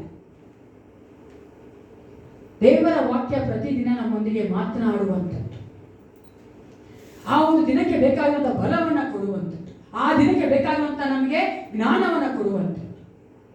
ಅದಕ್ಕಾಗಿ it's better to read the Bible in the mornings ಅಲ್ವಾ. ಬೆಳಿಗ್ಗೆ ಹೊತ್ತು ನಾವೇನ್ ಮಾಡಬೇಕು? ಸತ್ಯವೇದನ ಓದಬೇಕು. ಬೆಳಿಗ್ಗೆ ಹೊತ್ತು ನಾವು ಪ್ರಾರ್ಥನೆ ಮಾಡಬೇಕು. ಆಗ ದಿನವೆಲ್ಲ ದೇವರು ನಮ್ಮೊಂದಿಗೆ ಕಾರ್ಯ ಮಾಡ್ತಾರೆ, ದೇವರ ವಾಕ್ಯ ನಮ್ಮೊಂದಿಗೆ ಮಾತಾಡ್ತಾರೆ. ನೋಡಿ, ದೇವರ ವಾಕ್ಯ ಫಾರ್ ಎಕ್ಸಾಂಪಲ್, ಉದಾಹರಣೆಗೆ ಕದಿಯಬೇಡ ಗೊತ್ತಾ, ನಮ್ಮ ಮಕ್ಕಳಿಗೆ ಹೇಳ್ಕೊಡ್ತೀವಲ್ಲ, ಕದಿಯಬೇಡ ಅಂತ ಹೇಳಿದೆ ಹೇಳಿ.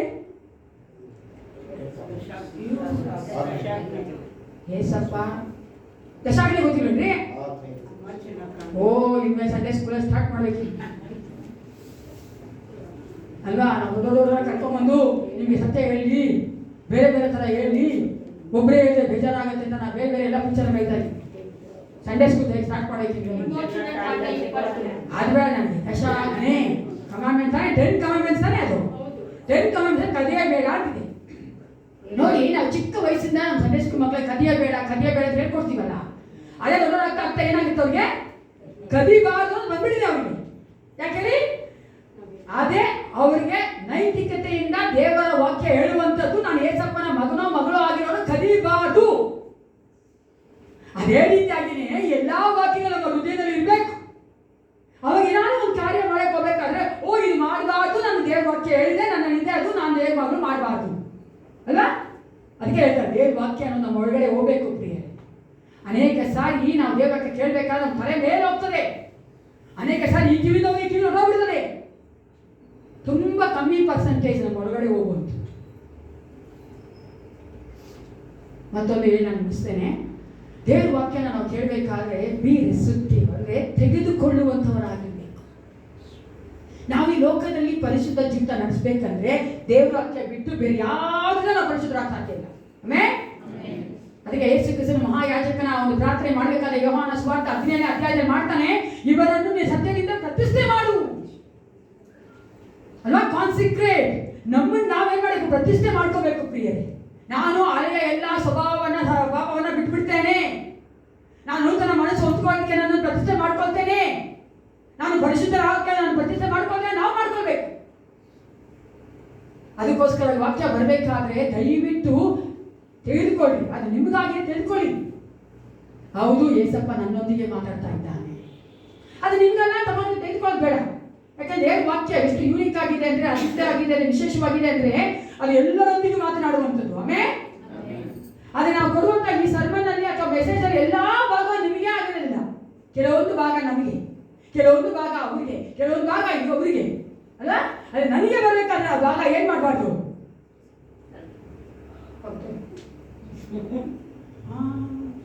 ಅದೇ ನಾವು ಮಾಡೋದು ಪ್ರಿಯರೇ. ಈ ಭಾಗ ನನಗೆ ತೆಗೆದುಕೊಂಡ ನೋಡಿ, ಅವರೇ ನಿಜವಾದ ವಿಶ್ವಾಸಿ. ಆಮೇಲೆ ಅವರ ಬೆಲೆಕಾಗೋದು.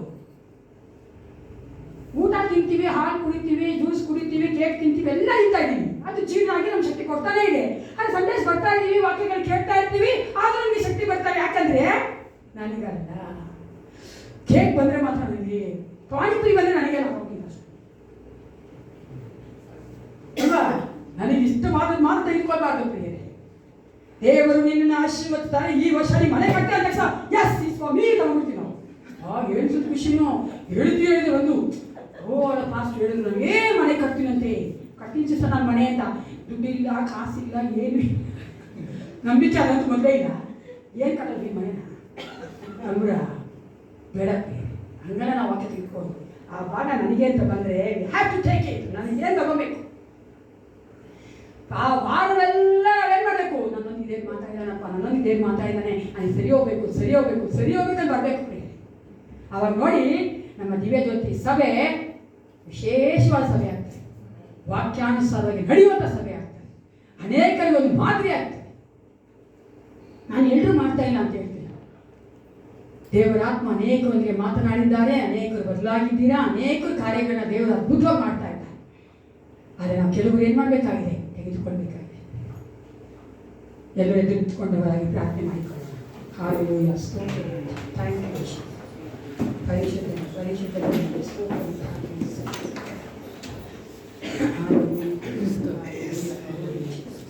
ಎರಡು ಕ್ಷಣಗಳ ಕಾಲ ಕಣ್ಣುಗಳು ಮುಚ್ಚಿಕೊಂಡವರಾಗಿ ನಿಮ್ಮ ನೀವೇ ಪರೀಕ್ಷೆ ಮಾಡಿಕೊಂಡಿದ್ದೀರಿ. ನಾನು ಪರಿಶುದ್ಧನಾಗಿ ನಡೀತಾ ಇದ್ದೇನೆ, ಪರಿಶುದ್ಧನಾಗಿ ನಡೀತಾ ಇದ್ದೇನೆ. ನಾನು ಪರಿಶುದ್ಧರಾಗಬೇಕಂದ್ರೆ ದೇವರ ವಾಕ್ಯಕ್ಕೆ ಎಷ್ಟು ನಾನು ವಿಧೇಯನಾಗಿದ್ದೇನೆ. ದೇವರ ವಾಕ್ಯಕ್ಕೆ ನಾನು ಎಷ್ಟು ಮಾನ್ಯತೆ ಕೊಡುತ್ತೇನೆ. How much I give importance to the word of God. When God speaks to me, ದೇವರ ವಾಕ್ಯ ನನಗೆ ಮಾತಾಡಬೇಕಾದ್ರೆ ನಾನು ತೆಗೆದುಕೊಳ್ಳುವುದಕ್ಕೆ ಸಿದ್ಧನಾಗಿದ್ದೇನೆ. ಹೌದು, ಇದು ನನಗೆ ದೇವರು ಮಾತಾಡ್ತಾ ಇದ್ದಾನೆ, ತೆಗೆದುಕೊಳ್ತೇವೆ ಹೊರಟಿದ್ದಾರೆ. ನಿಮ್ಮನ್ನು ನೀವೇ ಪರೀಕ್ಷೆ ಮಾಡಿಕೊಂಡವರಾಗಿ ದೇವರಿಗೆ ಒಪ್ಪಿಸಿಕೊಟ್ಟು ಪ್ರಾರ್ಥನೆ ಮಾಡೋಣ. ಹಾಲೆಲೂಯಾ. ನೀವೇ ಕೇಳಿಕೊಳ್ಳಿ ಪ್ರಿಯರೇ. ನಾವು ಪ್ರಾರ್ಥನೆ ಮಾಡೋದಲ್ಲ, ನೀವು ಕೇಳ್ಕೊಳ್ಬೇಕು. ದೇವರ ಆತ್ಮನ ಮಧ್ಯದಲ್ಲಿದ್ದಾನೆ. ನನ್ನನ್ನು ಸರಿ ಮಾಡಿ ಸ್ವಲ್ಪ ಈ ಒಂದು ಭಾಗಗಳಲ್ಲಿ ನನ್ನ ಜೀವಿತ ನಾನು ಸರಿ ಇಲ್ಲ ಕರ್ತ. ಆ ಪರಿಶುದ್ಧವಾದ ಜೀವಿತ ಮಾಡೋಕ್ಕೆ ಸಾಧ್ಯವಾಗ್ತಿಲ್ಲ ಕರ್ತ. ರಾಜ, ನನಗೆ ಸಹಾಯ ಮಾಡಿ. ನನ್ನ ಬಾಯಿ ಮಾತಾಗಿರಲಿ, ನನ್ನ ಆಲೋಚನೆ ಆಗಿರಲಿ, ನನ್ನ ನಡತೆಗಳಾಗಿರಲಿ, ನನ್ನ ಆಟಿಟ್ಯೂಡ್ ಆಗಿರಲಿ ಏಸಪ್ಪ ಕರ್ತ. ನನ್ನ ಎಲ್ಲ ಥರವಾದ ಜೀವಿತದ ಒಂದೊಂದು ಆಸ್ಪೆಕ್ಟ್ ಅಲ್ಲಿ ಏಸಪ್ಪ ಯಾವುದ್ರಲ್ಲಿ ನಾನು ಸರಿ ಇಲ್ಲ ನನಗೆ ತೋರಿಸ್ಕೊಡು. ನನಗೆ ಗೊತ್ತು ಕರ್ತ, ನಾನು ಸರಿ ಇಲ್ಲ ಈ ವಿಷಯದಲ್ಲಿ. ನನ್ನ ಸರಿ ಮಾಡು. ನಿನ್ನ ವಾಕ್ಯಕ್ಕೆ ನಾನು ವಿಧೇಯನಾಗುತ್ತೇನೆ. ನಾನು ನಿನ್ನಲ್ಲಿ ಬೆಳಿಬೇಕು ಏಸಪ್ಪ, ನಿನ್ನ ಪರಲೋಕಕ್ಕೆ ಸೇರಬೇಕು ಕರ್ತ. Thank you Jesus. ಹಲ್ಲೆಲೂಯಾ. ಭೂಮಿ ಆಕಾಶಗಳ ಒಡೆಯನ ಪರಲೋಕ ತಂದೆ, ಈ ಒಂದು ಬೆಳಗಿನ ಜಾವಕ್ಕಾಗಿ ನಿಮಗೆ ಸ್ತೋತ್ರ ಉಂಟಾಗಲಿ ಏಸಪ್ಪ. ರಾಜ, ನಾವು ಪರಿಶುದ್ಧ ಜನಾಂಗವಾಗಿದ್ದೇವೆ, ನಿನ್ನ ಮಕ್ಕಳು ಏಸಪ್ಪ. ನಿನ್ನ ವಾಕ್ಯ ಹೇಳುವಂತೆ ನಾವು ಈ ಒಂದು ಕೆಟ್ಟದಾದಂಥ ಕರಪ್ಟ್ ಆದಂಥ ಈ ಒಂದು ಲೋಕದಲ್ಲಿ ಪರಿಶುದ್ಧವಾಗಿ ಜೀವಿಸಬೇಕಾದರೆ ನೀನು ಕೊಟ್ಟಿರುವಂಥ 2 ಮೆಟ್ಟಲುಗಳನ್ನು ಕರ್ತನೆ ನಾವು ಹತ್ತುವಂತೆ ಕಾರ್ಯ ಮಾಡಿ ಏಸಪ್ಪ. ಹೌದು ರಾಜ, ನಮ್ಮ ಕಳೆದ ಜೀವಿತದ ಎಲ್ಲ ಪಾಪಗಳನ್ನು ಬಿಡುವಂತೆ ನೀನು ಸಹಾಯ ಮಾಡು ಕರ್ತನೆ. ಅದೇ ರೀತಿಯಾಗಿ ಕರ್ತ ನಿನ್ನನ್ನೇ ದೃಷ್ಟಿಸಿ ನೋಡಿ ನಾವು ಪರಿಶುದ್ಧರಾಗಿರುವಂತೆ, ನೀನು ಪರಿಶುದ್ಧರಾಗಿರುವಂತೆ ನಮ್ಮನ್ನು ಸಹ ಪರಿಶುದ್ಧ ಮಾಡಿ ಏಸಪ್ಪ. ನಮ್ಮಿಂದ ಸಾಧ್ಯವಿಲ್ಲ ಪರಿಶುದ್ಧವಾಗಿ ಜೀವಿಸೋದಕ್ಕೆ ಕರ್ತ. ನಿನ್ನ ಬಲ ಬೇಕು, ನಿನ್ನ ಕೃಪೆ ಬೇಕು ಪರಿಶುದ್ಧಾತ್ಮನೇ. ನೀನು ಕರ್ತನೆ ಪ್ರತಿಯೊಬ್ಬರಿಗೆ ನಿನ್ನ ಕೃಪೆಯಿಂದ ತುಂಬಿಸಿ ನಡೆಸಿಕೊಡು ಅಪ್ಪ. ನಮ್ಮ ಒಂದು ಕುಟುಂಬದ ಪ್ರತಿಯೊಬ್ಬ ಮಕ್ಕಳು ಪರಿಶುದ್ಧರಾಗಿರ್ಬೇಕು ಏಸಪ್ಪ. ನಾವು ಸೆಟ್ ಅಪಾರ್ಟ್ ಆಗಿದ್ದೇವೆ, ನಿನ್ನ ಒಂದು ಮಕ್ಕಳಾಗಿ ಕರ್ತನೆ ಬೇರ್ಪಟ್ಟಿದ್ದೇವಲ್ಲ ಕರ್ತ. ಈ ಲೋಕದಲ್ಲಿ ವ್ಯತ್ಯಾಸವಾದ ಮಕ್ಕಳಾಗಿ ಜೀವಿಸುವಂತೆ ಕಾರ್ಯ ಮಾಡು. ನಮ್ಮನ್ನು ನೋಡುವಂತ ಮಕ್ಕಳು ನಿನ್ನ ಬೆಳಕನ್ನು ಕಾಣಬೇಕು ಏಸಪ್ಪ. ಏನೋ ವಿಶೇಷವೇ ಈ ಮಗಳಲ್ಲಿ ಅಂತ ಹೇಳಬೇಕು ಏಸಪ್ಪ. ಅವರು ನಿನ್ನನ್ನು ಕರ್ತನೆ ಹಿಂಬಾಲಿಸುವಂತ ಮಕ್ಕಳಾಗಿ ಮಾರ್ಪಡಬೇಕು. ಯೇಸುವೇ, ನಿನ್ನ ಪಾಸೆ ನಮ್ಮೆಲ್ಲರೂ ಒಪ್ಪಿಸಿಕೊಡುತ್ತಾ ಯೇಸು ಕ್ರಿಸ್ತನ ನಾಮದಲ್ಲಿ ಪ್ರಾರ್ಥಿಸುತ್ತೇನೆ, ಒಳ್ಳೆಯ ಪಿತನೇ. ನನ್ನ ಮನವೇ